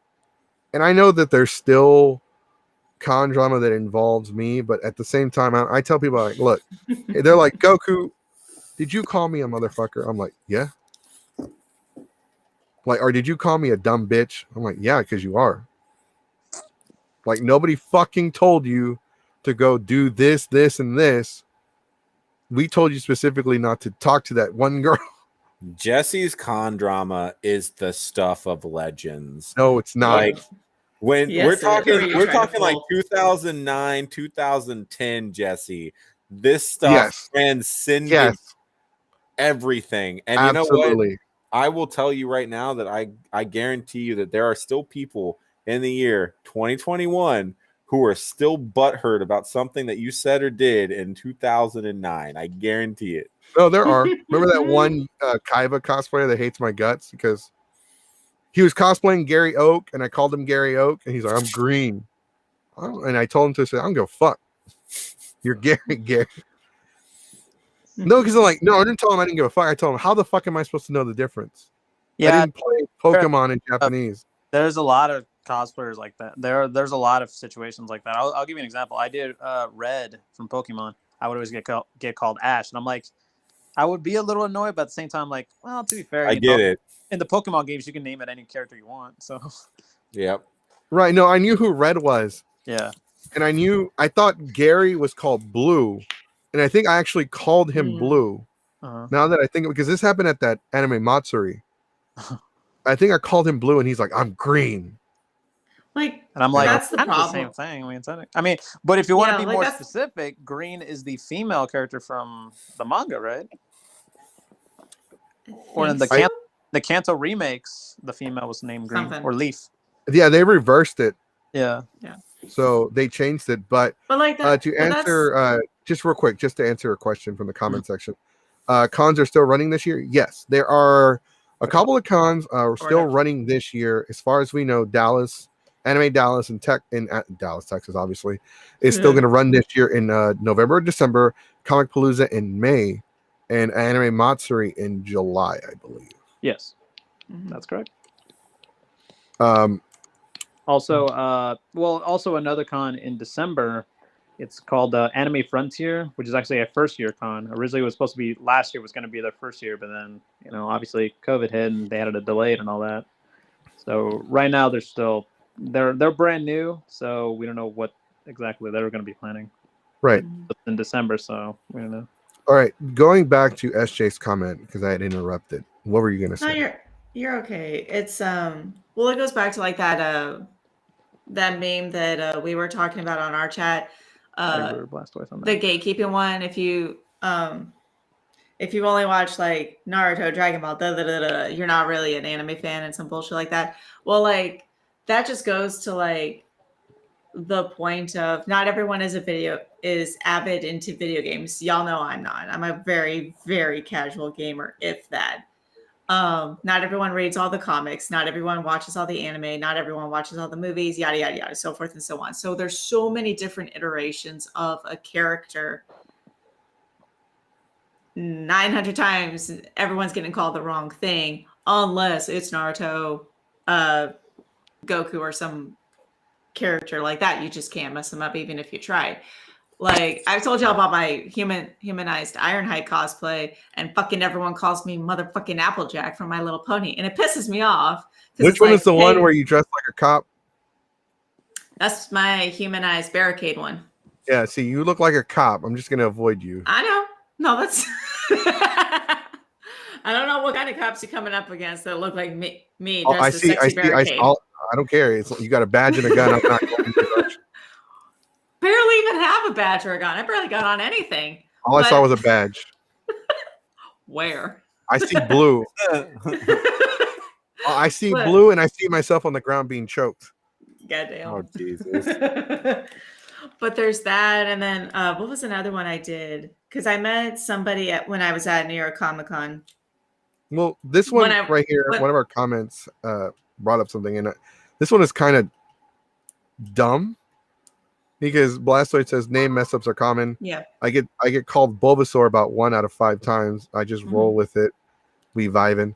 I don't see how you get called Bulbasaur, sir. I've seen you. You look like a Ninja Turtle at best. Maybe those. Like you have a giant turtle shell. I don't see how. Well, again, it's just someone who's not well versed in Pokemon, and who the hell cares? Or both- somebody who's intentionally calling him the wrong name in order to see Yeah. if he'll do Yeah. something, Mhm. like Yeah. get some kind of reaction. Right. Troll culture. But like that. Mhm. Well, and that's another thing. I think it was at New York City Comic Con that I was doing this That's other cosplay it wasn't even a character I fully knew. But again, a friend that I met at New York Comic Con, I came back the next Yeah, like year in and I a, was in a doing previous comment, I wouldn't consider them soft as Mm. tissues. It's just there's some cases where that's not the control. No, that Right. guy just flat out hated my guts. That Well, one who dude doesn't? that was Gary, he flat out there isn't actually. Well, have And you I met don't know. Goku? Of course he did. There is a YouTube channel, and I think Ken, you've met them before. There's a YouTube channel, these guys that are just dedicated to just like hating on me. Like that is their whole purpose of the channel, is just to hate That's kind of on soft. everything I do. This guy literally hangs on everything I say, Oh, and you he have a hates my fan. guts so much. Some people have nothing better to do with their life, and some people Yeah. are because I ran into this a lot too, because I very, very quickly went from somebody who was just a regular con attendee to someone who was getting invited to events. And so when people see other people doing well, when people see other people get recognition, and it could be for the smallest thing. One time at an event, you could have accidentally stepped in front of them and they had to stop walking. And they're like, I hate that person. And then they find out, oh, that person got complimented on their costume. Their costume's not even good. So you start having people who absorb themselves over your successes because they don't have any. And you just have to look at it that way. Yeah, I know somebody who was like that. I legit know somebody who was like that because I don't think this person even watches the podcast. So he was telling me about basically he made this long post or whatever about it. He was like saying like this is related to Matsuri a couple years ago when the cosplayer Leon Chiro, he was a guest there. And this guy was like all pissed. He was like, "Man, fuck this guy, man. He was all attracted to all the girls. He doesn't see. I was right in front of him. I showed him my cosplay. He didn't say a word to me. I give up on cosplay and all that stuff. And I was like, hey, fuck you, all those people who think cosplaying is gonna get you a real job." I'm like, dude, really? All for that, bro? Calm down. Like, get the f over it, you know? Yeah. Right. No, absolutely. You know how many it's so crazy how often I run into people that fucking hate my guts at the cons. And I won't stop. I won't look away. I will look dead into their soul and be like, Sup? sup? I will say this. I've known you for a while. Quite a while. Like 10 years. It's, 10, no, actually more. Yeah, exactly. Quite a while. You definitely have grown as a person in that time, because I definitely remember how you were back then. And you know, I'm gonna call you out just this much only. Yeah. So y'all you did a podcast, I don't know, about a month and a half. No, before the break. So it was probably about 2 months ago. Where y'all were talking about like giving people appropriate like calling people what they want to be called and oh no. Okay. bullying. Are you gonna talk about? I made a comment during that and I was like, see, I definitely remember back in the day when we were at cons, people would get non-appropriate nicknames all the time. And They still do. Yeah. Right, but not I would say less now. The culture is slightly changing. But you remember Mansty? Yes. And who came up with that nickname? That was actually Twilight, not me. Oh yeah, because guess what? I'm gonna link you to my YouTube channel. I have a video from when we went to lunch that day on my YouTube channel where you're like, yeah, and that's why I call him Mansty, because I mean, what time of the day was that though? Was it after 5? Because I was drunk. Noon o'clock at the Chili's. Okay, right I was sober as shit then. Yeah. No, you know what it was is that me and Twilight were coming up with a nickname. And I think he had mentioned, because I am not that creative. Well, I think he had mentioned it. it's Misty, but it's a man. Mansty. I love it. Right. But that wasn't our group. That was our insider group nickname. Oh, I It's not know. like it's not like we put it on a T-shirt and sold it. We should have. We We really should have. we should have had our own sitcom. Drake says, "I call out these toxic cosplayer fans. They can ruin an experience and make the community seem trash as a whole." This is actually absolutely true.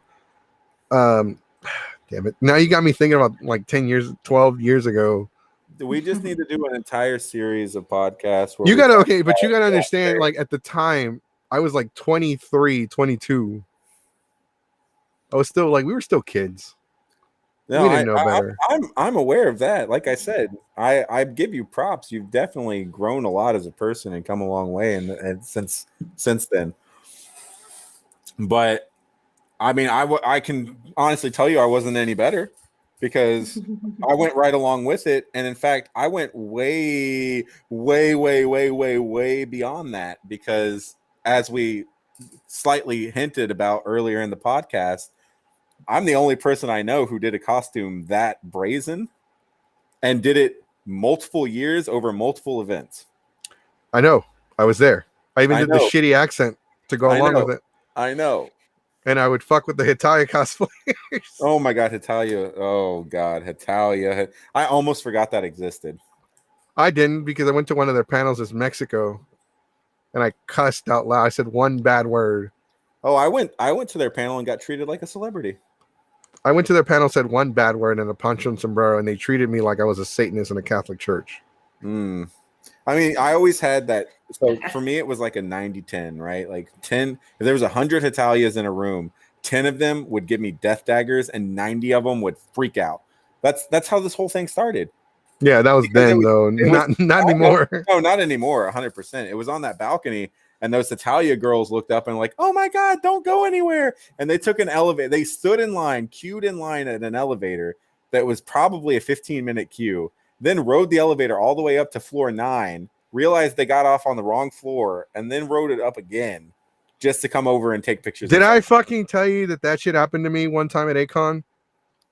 We were in our room, and then I went to the wrong fucking floor, and I went and knocked on a door that I thought was our room, and they lit me in, and my friend was sitting there, so I thought it was my room, and it took me 2 hours to realize it was not our room. Because they lit me in so casually, and a couple of my friends were there chilling. The people who normally chill with us were there. Uh-huh. And they're like, "How did you find us?" What do you mean? This is our room, right? No. This isn't even the right floor.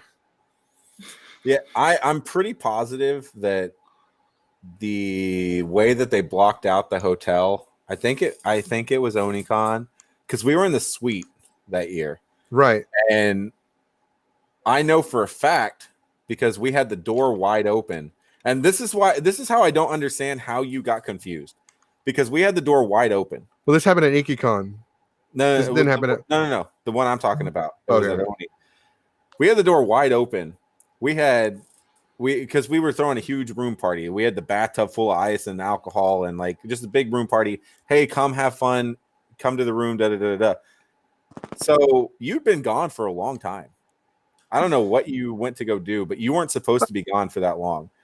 And so I come out of the room and turn because we were at the end of the hall. Stairs were right there. I turn to the left and you're 3 doors down, knocking on the door and just sitting there knocking, like, "Hey guys, let me in.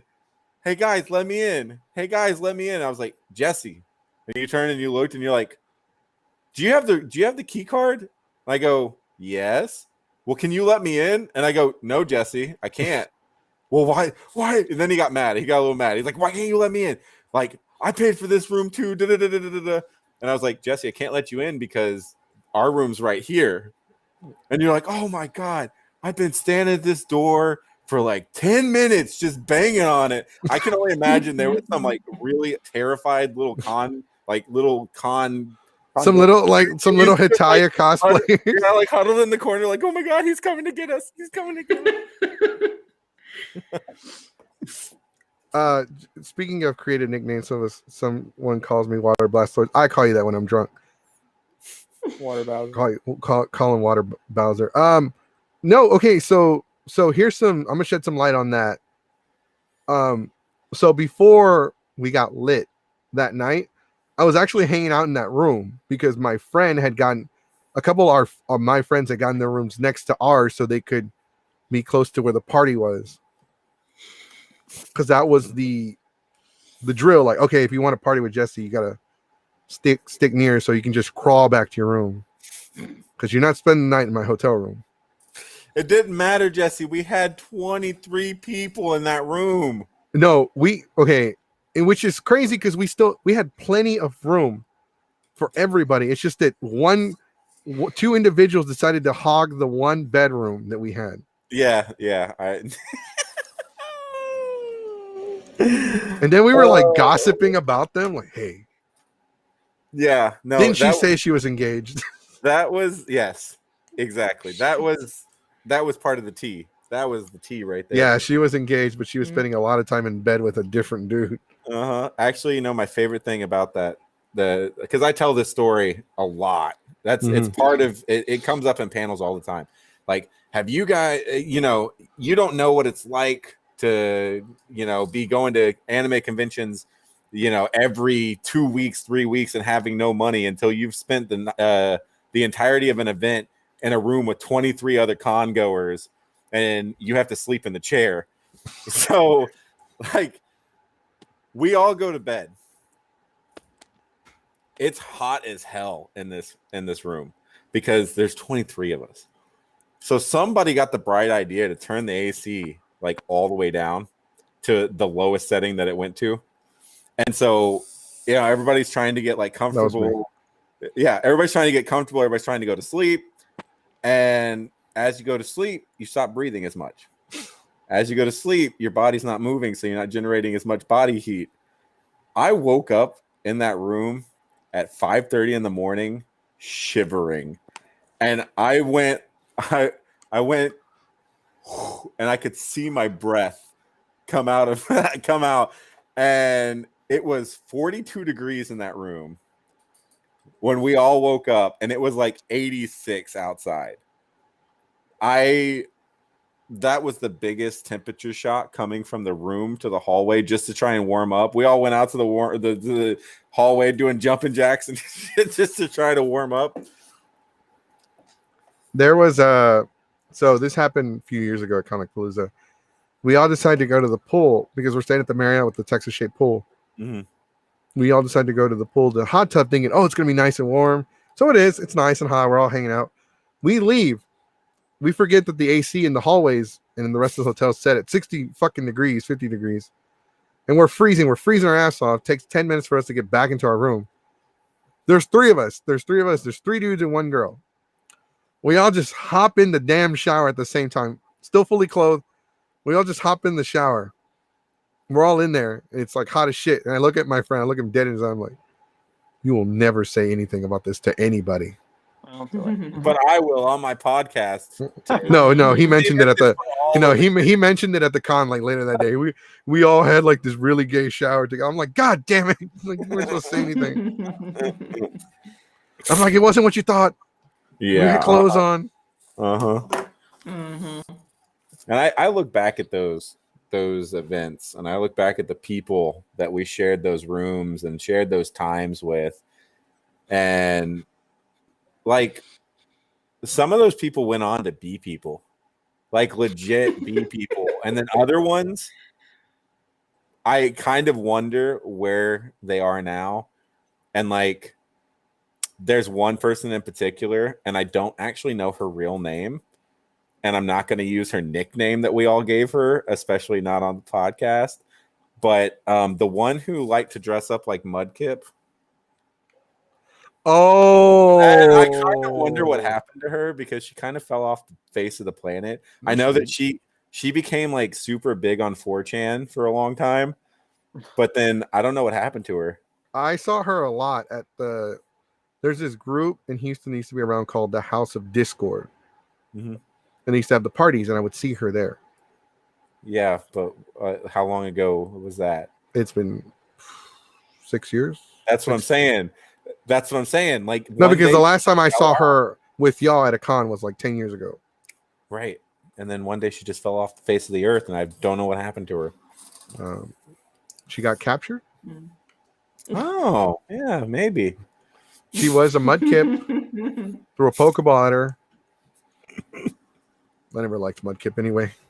Not the person. I meant the Pokemon. Oh, wow! Now your true feelings are coming. Finally No, comes I never out. had an issue with her. I never had an issue. The only issue I had with her was the paint in the room. Yes, yeah, I remember that. I had to go take a crap in somebody else's room. There was paint all over the freaking shower. That All over the shower, the toilet, the walls, the chairs at the convention center.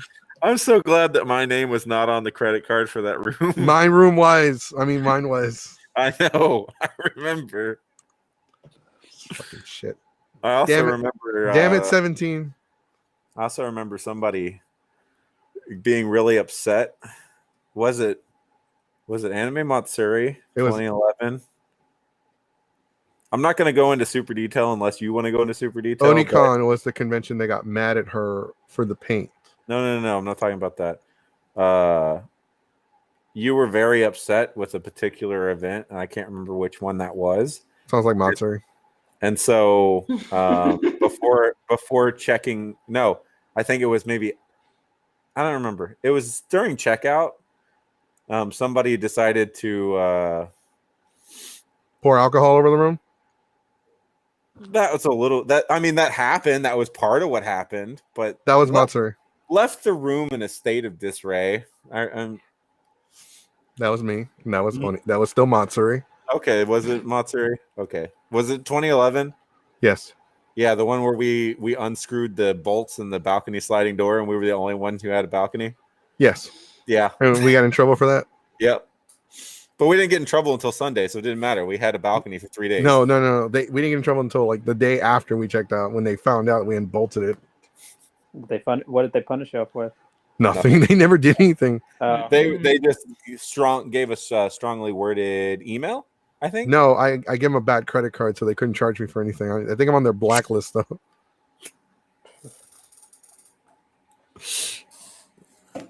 Oh yeah, he's definitely been mad at Matsuri for a long time. No, I did that on purpose because I knew like it was gonna suck. Like the hotel location was really shitty. Overall, it was just a bad experience. Like, and it was justified. I know it's vandalism and it's illegal, but it was justified the way they treated us, what happened to us, the way the con treated us. We got stuck in an elevator, and it took them 45 minutes to acknowledge that we were stuck in the fucking elevator. Yes, and remember, I had a fucking panic attack. Yes, but I wasn't in the elevator, so I was. No, you weren't. I was okay, but they had that event at a hotel right across from the stadium during the Houston Livestock Show and Rodeo. And so you've got kids, and well, I call most of them kids, but you have kids and adults walking around in costume with the most racist redneck cowboys walking in the same hallways. And the con staff was, or not the con staff was okay-ish, but the hotel staff was not willing to do anything about the altercations.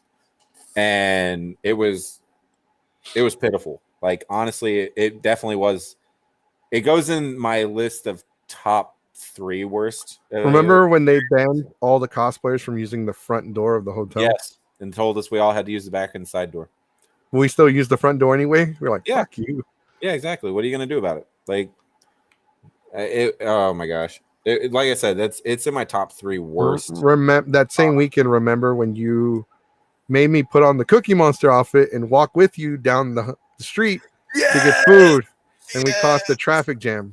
Yes, I remember that. We went to go get food and go to the gas station. Somebody pulls over in the U-turn lane, and they literally stop their car, put it on park, and they're blocking all the other cars. to get out to take a picture with me. And on the way back, we walked past the dealership, and the salesman ran out and gave us all cards and was like, "If you ever need a car, come and buy it from me." Like, Wow. Like everybody was in normal clothes. I was the only one in costume. mhm. But like the rednecks were cool with me. They gave me beer. They gave me all kinds of free shit.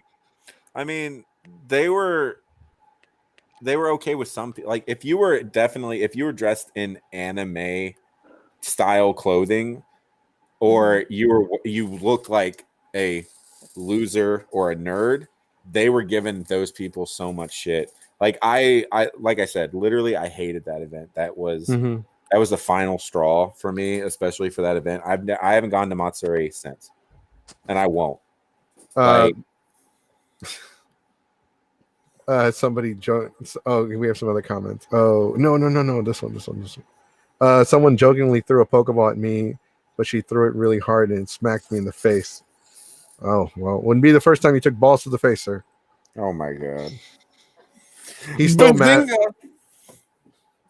He's still mad at Matsuri. Yes, I am.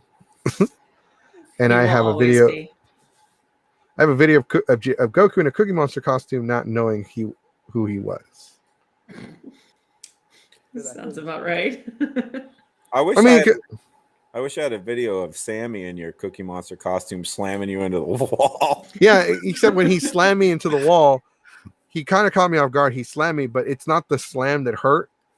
It's the fact that he threw me in all your steampunk equipment. Yeah, you fell on all of my steampunk stuff. And and to describe what it was like, his steampunk equipment is like laying down like this. Yes. With all the ends like that. Yeah. No, it was definitely bad, but it was definitely, and I know from your point of view, it was definitely traumatizing. But from my point of view, this was one of the funniest things that happened that night. It pissed me off because I don't know. I think it was Sparrow. It was Sparrow. But he told Twilight that I had put all the makeup and painted him and all the fake blood on him. And then he thought I really did it. And so he fucking pushed me. All of the things that happened to him that night, because it was not just like we were creative, we were inventive. Like he had makeup on his face, he had every beer bottle, everything, every movable object in that hotel that we could move was all splayed out around him. He had M&Ms in his nostrils, like up in his nose, like as many M&Ms as could be stuffed. Plus the fake blood. Don't forget the fake blood in his butt area. Yes, fake blood, but that was your idea. To be fair, that was yours. Okay, but it wasn't on him; it was on the blanket. Yes. When I saw him, he had blood on him. How the hell did he get blood on him? So, because that fake blood wasn't cheap. He woke up. He was so pissed, and Sparrow was just like, "Oh, it was all Jesse's idea because you were gone at the rave again." You were gone at the rave, so he was like, "Oh, here's the scapegoat. Jesse did it," and so he's like, "Oh my god, all right." And Sparrow was like intimidated by him, right? So he's like, "This is what you're gonna do. You're gonna call Jesse right now. You're gonna freak out. Tell him that I woke up. I'm in a rage. I'm destroying this room because it's on his credit card. I'm destroying this room, and then we'll see what happens when he gets here." And then he gets in your Cookie Monster outfit, and he turns all the lights out. And I didn't know what was gonna happen. To be 100%, I didn't know what was going to happen, but I'm like laid on the bed like this, like just propped up, like ready to see what's going to happen. You made it from the bottom lobby of that hotel to the 9th floor in like 45 seconds. He called you freaking out that everybody was screaming in the background, and you slammed that door open like 45 seconds later, and you're just like, yeah. And you walked into that dark room, and all you hear is Cookie. Yeah. Yeah. And then he fucking smashed me into the wall. And I'm sitting here like this, and like I'm trying not to laugh because, like I said, from my point of view, this was the funniest thing I saw that night. And then I realized what the fuck was going on, and I saw the confusion in your eyes, and I instantly was like, holy shit, this just happened. And so as slowly as I could, I pushed myself off of the bed, straight back, and threw the blanket over my head just to pretend like I didn't exist and wasn't there. But that's one of those con stories. I will never forget that whole series of events. Yeah, I won't forget it either because I woke up with I didn't even wake up. I got up and I had cuts all over my arm, and then I fucking stormed out of there. I slammed that door really hard. Yeah, you did. And then I didn't come back the whole night. Like I stayed out. Like I didn't even sleep. I just went to I found a group and they were just sitting there talking. And I just talked to them the whole night. They were talking about Pokemon. And I remember it dragged on for so fucking long. I was like, I should have gone back to the room. No, but I was pissed. I was absolutely pissed. I know. Because it's because like haha, you pushed me into the wall. It's funny. But your shit was made out of metal, dude. My shit was strong and durable, and it broke. Yeah. So you definitely there was a heavy impact there. Yes. Absolutely. Yeah. Anyways, so I always give you shit about it every time I'd see you and I have that gun. I'm like, I would distinctly, like every time I would see Jesse, I'd be talking to people because they always wanted to see it. They're like, oh my God, it's so cool. Like, can I just look at it? Can I hold it? Yeah, sure, you can. And they would look at it and they're like, oh, it reminds me of the plasma rifle from Fallout. And I'm like, well, it used to have, and then Jesse would be there, right? And I'd be like, it used to have 27 moving parts on the side, but somebody broke those.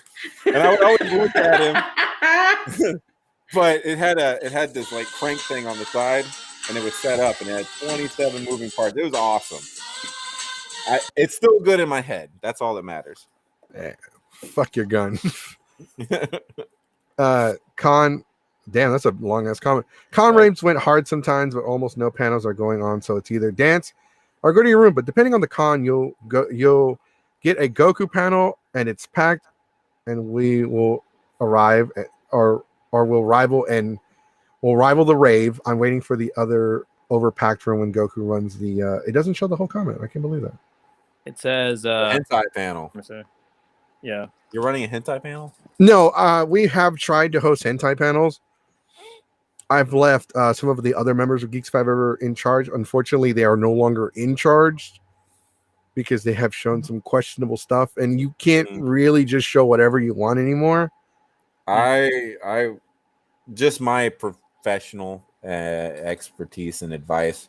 I would never want you to tie your name to the hentai panel. Geeks 5 Ever doesn't. No, it doesn't.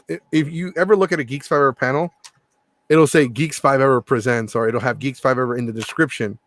These panels did not have her name in the description whatsoever. Okay. Even though we said, okay, hey, we're running hentai, and then I changed my mind to no, he's running hentai and he's part of the group. That's smart. But I don't. Damn it, I'm gonna get some weird messages and reactions here. I'm not a fan of hentai at all, so I could never see myself hosting a hentai panel. Why are you gonna get weird remarks? Because if you're not into hentai or some kind of adult content like that at all, like me, I just can't get into it doesn't do anything for me. Okay, I mean, to each their own. I don't see why anybody would give somebody crap for I that. used to drive Uber and people gave me crap for it. They would ask me personal questions like that all the time. And the one time I finally decided to answer somebody truthfully, they gave me shit for it. Why is it any different? Just we're going philosophical here. Why is saying that you're not into hentai and that not being okay and you getting shit for it? This, like, if you ask those same people, like, oh, well, are you into yaoi? And they're like, oh no, hell no. Well, that's so weird. It's just like it's personal preference, right? It wasn't just hentai though. It was it was all like adult stuff. That's adult entertainment / adult entertainment it's like anything else. Not everybody's into it. It's like saying you have to like watching wrestling. Like if you don't like watching wrestling, you're weird. No, it's just my personal preference. It's just like it's kind of like those people who would just be like there's always that common comments like, "Oh, you're such a virgin. Look at all these virgins and all that." I was like, and all that shit. I was Like, most I feel generic called out. insult What the ever. fuck? I don't understand how it's an insult. You're such a virgin, bitch. I wish I was a virgin. Because if I could, because I look at some of my past choices, I'm like, was I high? You're not allowed to say that, Jesse. You probably were. Fuck. Anyways, Puppy. no, but we do a lot of adult panels. We do the karaoke, we do the dating game. We did speed dating. Okay, we've never actually hosted speed dating. I went to a speed dating panel once, and I got blacklisted by the con for it. We started hosting speed dating because we went to a speed dating panel once, and it was so bad, and it was ran so horribly that we were like, you know what, we're gonna put together our own speed dating. It's What show? basically just geeky. Do what? What show? Like which Comic convention? Comic Palooza, Delta Never mind. Age. I went to the two. I'm sure there's been. I don't know if there's been more than. Delta Age Con was the one I got in trouble for. I did mine And the too crazy at. thing. I did mine too at Acon, and that was where I met the tentacle monster guy. Hey, Oh, there you go. hey. I hate speed dating games because, well, let's just put it out there. It's mostly dudes. It's mostly fucking dudes. It's like Yeah. 100 dudes and like 20 girls. Also, No, it was actually mostly girls. That the ones I was at, it was mostly girls, not The enough one at guys. Delta. And then there was like, and this was the interesting thing. The first time they did speed dating at Acon, it was like way too many girls, a couple of guys, and they made the girls shuffle, not the guys, which was which struck me as odd. That's already wrong. And then for all the LGBTQ peoples, they just put them in a circle and just like, y'all do your own thing. And it was like, wait, what? Yeah. No, see, that's not how we did it. Like we tried to do. Okay, so, and I want Ken to share his insight on it. Uh-huh. But the way I saw somebody do it, because when I went to the dating game, they had all the guys sit down, and then they had all the girls sit down. I guess the girls were going to alternate. They were going to go down the row, and I'm like, no, I don't know. Chase, And fuck you. what happened? The one time Look at SJ goes, Chase. damn, not enough dicks in here. She was going for the Bukage. You guys suck. So, it was already 45 minutes into the panel, and they hadn't already started because they didn't know what they were doing. Right. Mm. And I was just there. I was just there because I never attend other people's panels. But I'm like, you know what? We have the dating game tonight. We need to go advertise. So everyone stop drinking and go advertise. So I went to dating game. And they're like, oh, we don't have enough girls. We have too many dudes. I'm like, fuck it. I'm gonna meet some dudes. So I sit with the girls. I'm like, what's up? Gonna meet some dudes, right? Get some dick. And so I started they're like, are you gay? I'm like, no, I'm just here to advertise the panel. And it took them 45 minutes into the panel. I'm like, what's going on? What's taking forever? Like, aren't you gonna start? And they're like, oh, no, like Goku, we don't know. Like, we're trying to figure stuff out. So I go up there on the stage with them. Right when I go on that fucking stage to help them, one of the staff members of Delta H-Con sees me on that stage and automatically assumes that it's my panel. Because they were getting a lot of complaints about it. They were getting a lot of complaints about the speed dating. Like, oh, it sucks. It's horrible. It's not running well. They came to check out what was going on. And they see me on stage and they assumed that it was mine without actually checking who it belonged to. So they put me on a shit list. Yeah, I think that was 2013. I think no. This one particular was 2017 or 18. No, it was before that. It was No. The one you're talking about, no. Well, this is one that happened when I was already Geeks 5 Ever. Because we had I didn't host Super Dating Game yet. I didn't host Super Dating Game until 2013. And even then it went by a different name. Yeah, but I think that's the timeline because it was at the old Onicon Hotel. Uh-huh. Yeah, no, I remember that. I remember that event. We hosted it the year after that because they had so many issues. Mm-hmm. So what I had told everybody is like, all right, There's 15 minutes left in the panel. Everyone just get up and start talking to people.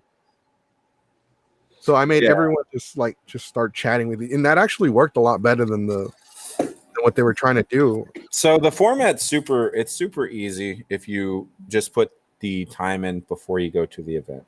You bring everybody in, you go, okay, look, we're doing this by preference.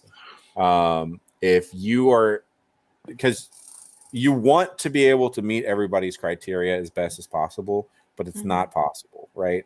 So you're like, okay, look, do we have enough people to do speed dating who are essentially not straight, right? It within that spectrum, outside of that, right? And you get people who walk over there and you're like, okay, well, if that works well, great. If it doesn't, then you have to essentially let them know, like, hey, look, we've only got Put that away. we've only got a few people here. If you guys are still interested in doing it, then yes, I've seen people do it in the group format where it's just like, hey, you just chit chat with each other. But I always try and keep it so that there's a rotation. It makes more sense. Even if you rotate and have the same 1 minute conversation 5, 10, 15 times, and that's fine. And then you have your other ones and you're like, okay, look, you're always going to have either too many guys or too many girls. Generally speaking, you usually have too many girls. And part of that is because of the marketing. If you are a smart panel host for that event throughout the entire day, throughout your panels and throughout your traveling on the floor, you pitch it to people, and you mainly pitch it to girls. Why? Because the dudes are going to show up regardless. It's just going to happen. So you're like, hey, look, we're having a dating panel tonight. I don't know if that's something you're interested in. I don't even know if you're single, and no, this isn't a pickup. Like, this is something that's happening later. So if you're interested, here's the room number. Here's the time. Boom, boom, boom. You get everybody sat down. You give everybody a paper, and then you have everybody write down everybody's name, and they give them a general score of what they like. And then at the end of the event, the way that we always did it, because we would sit back and watch all these potential couples talk, and we'd go, ooh, look at those two right there. Ooh, they're really hitting it off. I really like, ooh, I think so. And as you're walking, you catch little bits and pieces of their conversation. And some people, they're just hitting it off so well. And so you start like making your own little couples in your head. You start shipping people together. You're like, ooh, I think these two people. And then at the end of the panel, you go, okay, look, I would like you to write down your top 3 favorite people you talked to today that you would like to talk to again. And then you give all of those a score, and then you compare the cards. And it's just like a normal dating app. If you're in this person's top 3 and they're in your top 3, then there'll be a pairing. And then we send a message out, a text message out to both of them that has the other one's phone number. Otherwise, there's no exchange of information. That way, there's no creep factor where it's like, oh, well, I just really liked you a whole lot, and I would just want to come to your. And then you start calling them in the middle of the night. No. We keep everybody's information private, and then if you pair, then we send out the numbers to each other. Right, but that's pretty standard speed dating 101. And I've seen that too. I've seen where like you see these two people talking and they seem like they're really hanging it off. Like, oh shit, like look at them. And then I've seen that happen. And then I saw the guy pick a different girl. Oh yeah.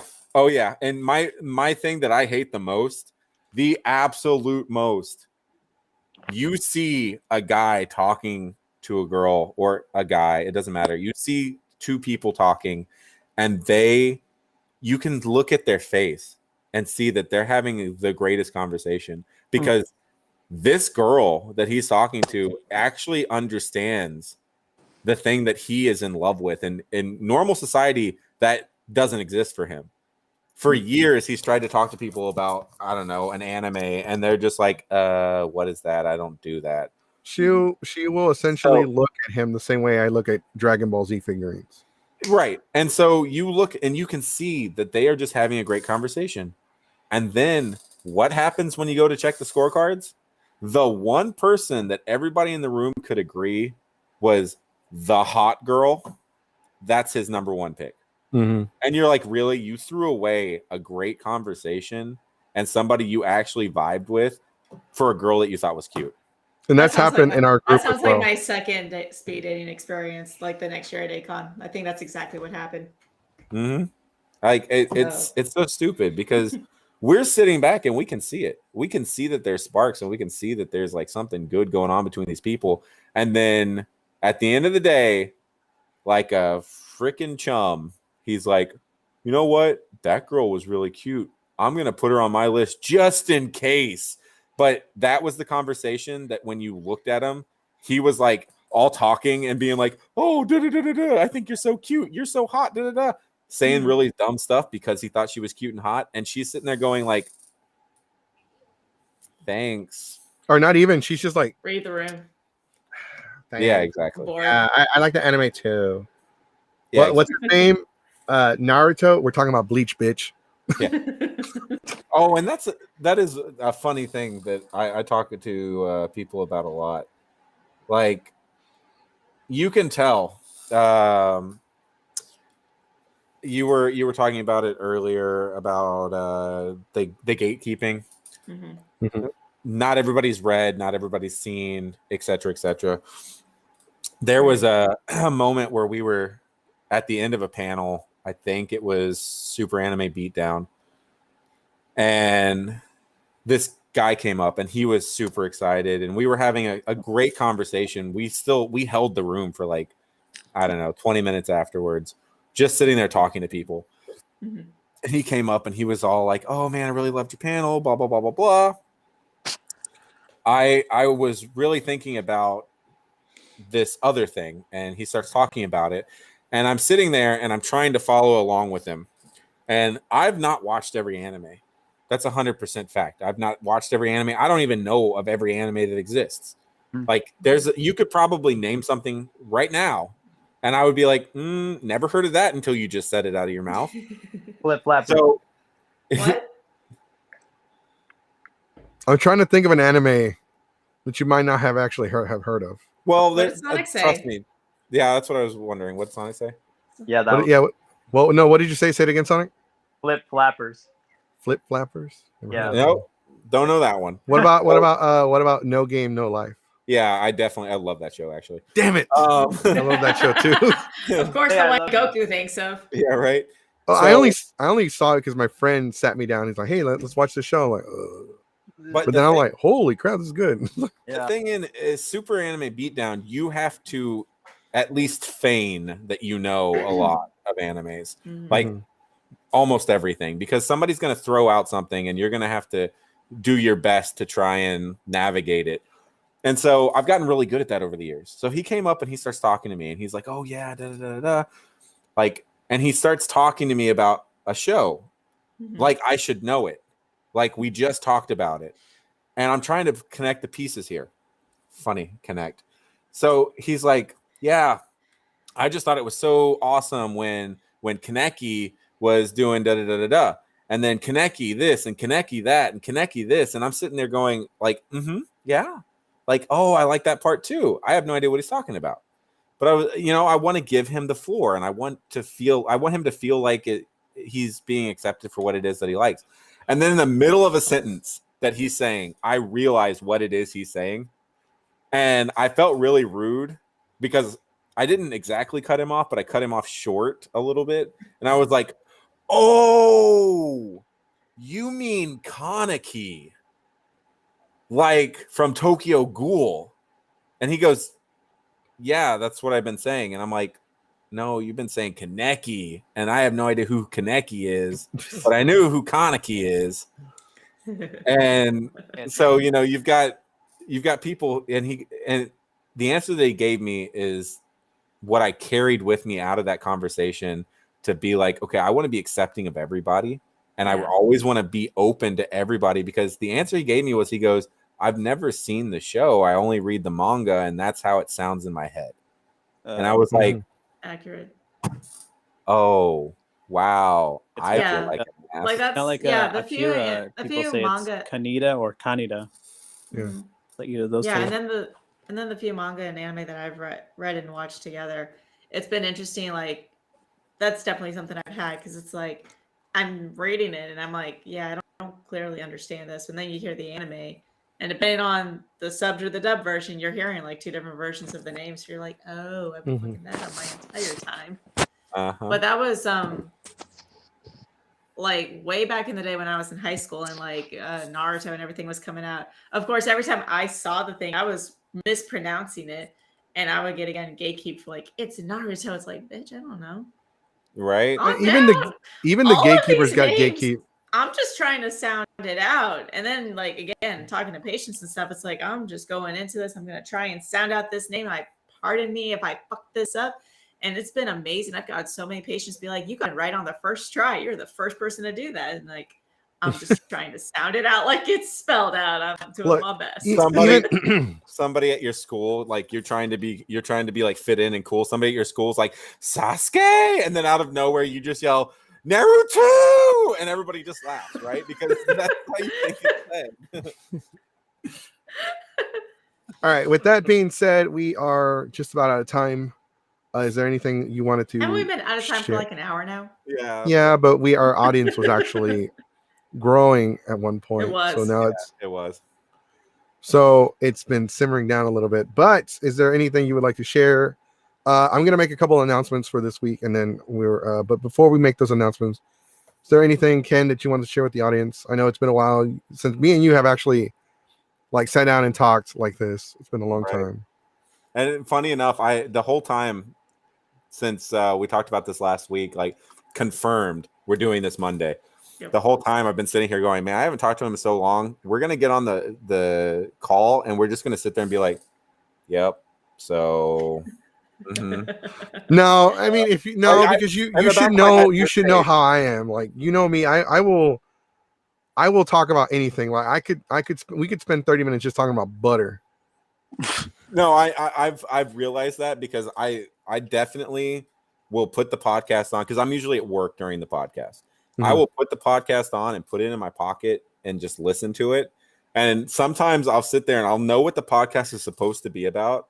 And I'm sitting there going, what the hell is going on right now? How did we start talking about wrestling for 45 minutes? But every so often somebody will say something and I'll pull my phone out and I'm like, oh yeah, let me tell you something about wrestling. And then I'll put it back in my pocket. But it's like, because with Night Mage, is that he wore the Randy Orton sweater, and like wrestling fans can identify that right away. Right. Like so me and Sonic are avid wrestling fans, and I actually want to do a wrestling like news thing, kind of like Wrestle Talk, but where we just talk about what's going on in wrestling. But I know we've been planning this since the beginning, like since last year, since December. It's been since before TRF. Right. We had been planning something, but we were supposed to officially start in January. Right. I know because our schedule was changing to once a week and then every other Wednesday. And so it just things just didn't work out. But now that you know that you're finally here, we're able to talk about it. And there's a lot of things that we can talk about, honestly. And it's gonna hopefully, like, you know, just of our experiences alone as con goers, because you run a lot of panels, and that's kind of like when I want to do the next episode. Let's just dedicate one to panels. So I know there's a lot of people that want to host panels, and they think people like, I know some people thought this about me, not about you, but because I host so many panels that I'm trying to gatekeep and monopolize the panel community, or whatever the fuck you want to call it. But that's actually not the case. I prefer if people submit panels and do a better job than I do. Right. I think as panel hosts, we all hope, and this, I mean, I know this is me for a fact. I always hope that somebody's going to come along with more information or a better insight than me, who is going to run that panel way better than I ever could. Like it's cliche, but you know, you hope that somebody sitting in that room is the next panel host. Like your potential future and all that. Yeah, you want the next generation of con goers to have access to better entertainment than you had when you were going to conventions. Like, I know that sounds cliche, But yeah, we could do a whole show on, and instead of just doing just panels, because I think panels is going to be a bulk part of it. Mhm. But what if we just do a podcast about taking yourself from being a con goer, like a con attendee, to a con like guest? Like, Mhm. how do you get? What steps do you take to just be, hey, I paid for my badge, to hey, they paid for my badge? Right, Like, and that can be an there's a lot more to it than that. People think that you can just become a panelist and that's all she wrote. No, like once you start doing panels, you want to start doing more. But all the shit they used to do, like just run around and hang out with your friends or just bullshit around, like like there are a reason why a lot of cosplayers don't do panels, or why a lot of panelists don't cosplay. And Mhm. I'm not gonna say that these things go hand in hand, but generally speaking, the worst panels I've ever been to are hosted by cosplay guests. Like, that's just No, I and 100% agree. Like some of the worst panels. I went to a cosplay making 101 panel and it was a cosplay guest. And instead of actually showing us how to do half the shit, they're like, well, I run a website and I do commissions. And it was like Yeah. literally 20 minutes of them selling their fucking website. I'm like, God damn it. That's not why I'm here. So you could follow me on this place. But basically what I want to tell you is, like, you can really try to do hot glue or something. I mean, I sew all of my stuff because I'm pretty much the greatest thing ever. But you can do hot glue, because I'm sure that it's not easy to sew. And I sew. Did I mention that I sew? And I have a question. What kind of foam do you use for your armor? So I use this stuff that, funny enough, I use this stuff called Warbla and a hair dryer, and it's the greatest thing ever. Like, you can buy it in sheets and it's reusable, and um then I just put it together, like, all artsy, and make it beautiful and amazing, and people just, they love it, and I can do that for you for a small fee. Here's my website. Yes. Holy shit. Except yours was a little bit more detailed. Like when I went to this one, she's like, well, like I use this kind of foam. I forgot exactly what it was called, but it's on my YouTube page. You can actually go check it out right now when you get on a computer, because we didn't have smartphones at the time. You can actually check it out there. It's on my YouTube and my Facebook page. Make sure you follow me. And then like I give you all the details there, but I use like this thing that looks like a blow dryer. I forgot what it was called, but it's on my YouTube channel. Yeah. It's called a heating gun. Yeah. I've also had this. Well, this thing that you did is really cool. Like, how did you do that? Well, I'm not going to tell you how I did it because it's a trade secret, but I can tell you how you could do it. Like, you could definitely do it a different, like, and then go through the steps of a different, easy way to do it. And they're like, but I'm not going to tell you how I did it, because if I told you how I did it, I'd just be giving my secrets away for free. Like, come on. It's a how to build a cosplay panel. Don't, like, why are you withholding information? Just share it. Right. Mhm. Right. All right. So we're going to talk about that next week. We're going to talk about cosplay guests. We're going to talk about panels. We're going to talk about the transitioning from cosplay or con attendee to panelist, because it is simple. It is very, very simple if you're willing to devote and dedicate time to it. Yes. But there are people that don't have the what is it called? The Dedication. drive. Right. Or they don't have the desire to give up certain things that they're so used to. All right. With that being said, don't forget to join us on Wednesday at 7, as we're going to talk about a lot of different things. I don't know what we're going to talk about just yet, but this Friday, March 5th, Renee Jacobs will be joining us on our regular Friday podcast at 7. She won't be on at 7. Correct me if I'm wrong, SJ, but she will be joining us at 7:30, I believe. I thought she was 7. Shit. You need Damn. I gotta check. She's only going to be on for like an hour. 'cause Right, that's all right. we- So that's all we their keep start times, if they're only coming on for an hour, is supposed to be 7:30. That's why I was like, double checking with you. for. Oh, it's you have fine. her coming on at 7. Shit. It's 7. Okay, then 7 it is. It's Don't 7. forget to join us Friday. For those of you that don't know, Renee Jacobs is the original voice actress of April O'Neil from the 1980s Teenage Mutant Ninja Turtles cartoon. What? You could have just said the original April from the original Turtles, or just left it at the original April. It would have made the same. Maybe you can say, would if have you worked, say yeah. the original April O'Neil, they're going to think, oh, the live action movie. I'm working on getting her. I've talked to her. I'm gonna work Uh, on getting her too. Also, don't forget to join us again on Monday next week. What time you want to do, Ken? 6:30, 7? Yeah. Yeah, we'll go on when we go on. Well, yeah. We just whenever we click the live button, so just from 12 a.m. to 12 p.m. I just want you to be ready. It could be any time. We'll be sitting at the Accurate. computer waiting. Right? For real. That's all he does is sit at the computer waiting. Right? Okay. You'll get that live notification. We go live when we go live. That's what happens. That's right. He's like Patrick Star. He waits until I get home. All right, guys. Thanks for watching. Thanks for joining us. Thank you so much. We'll see you again on Wednesday at 7, and we'll see you again next week on Monday and Friday. Peace. Peace.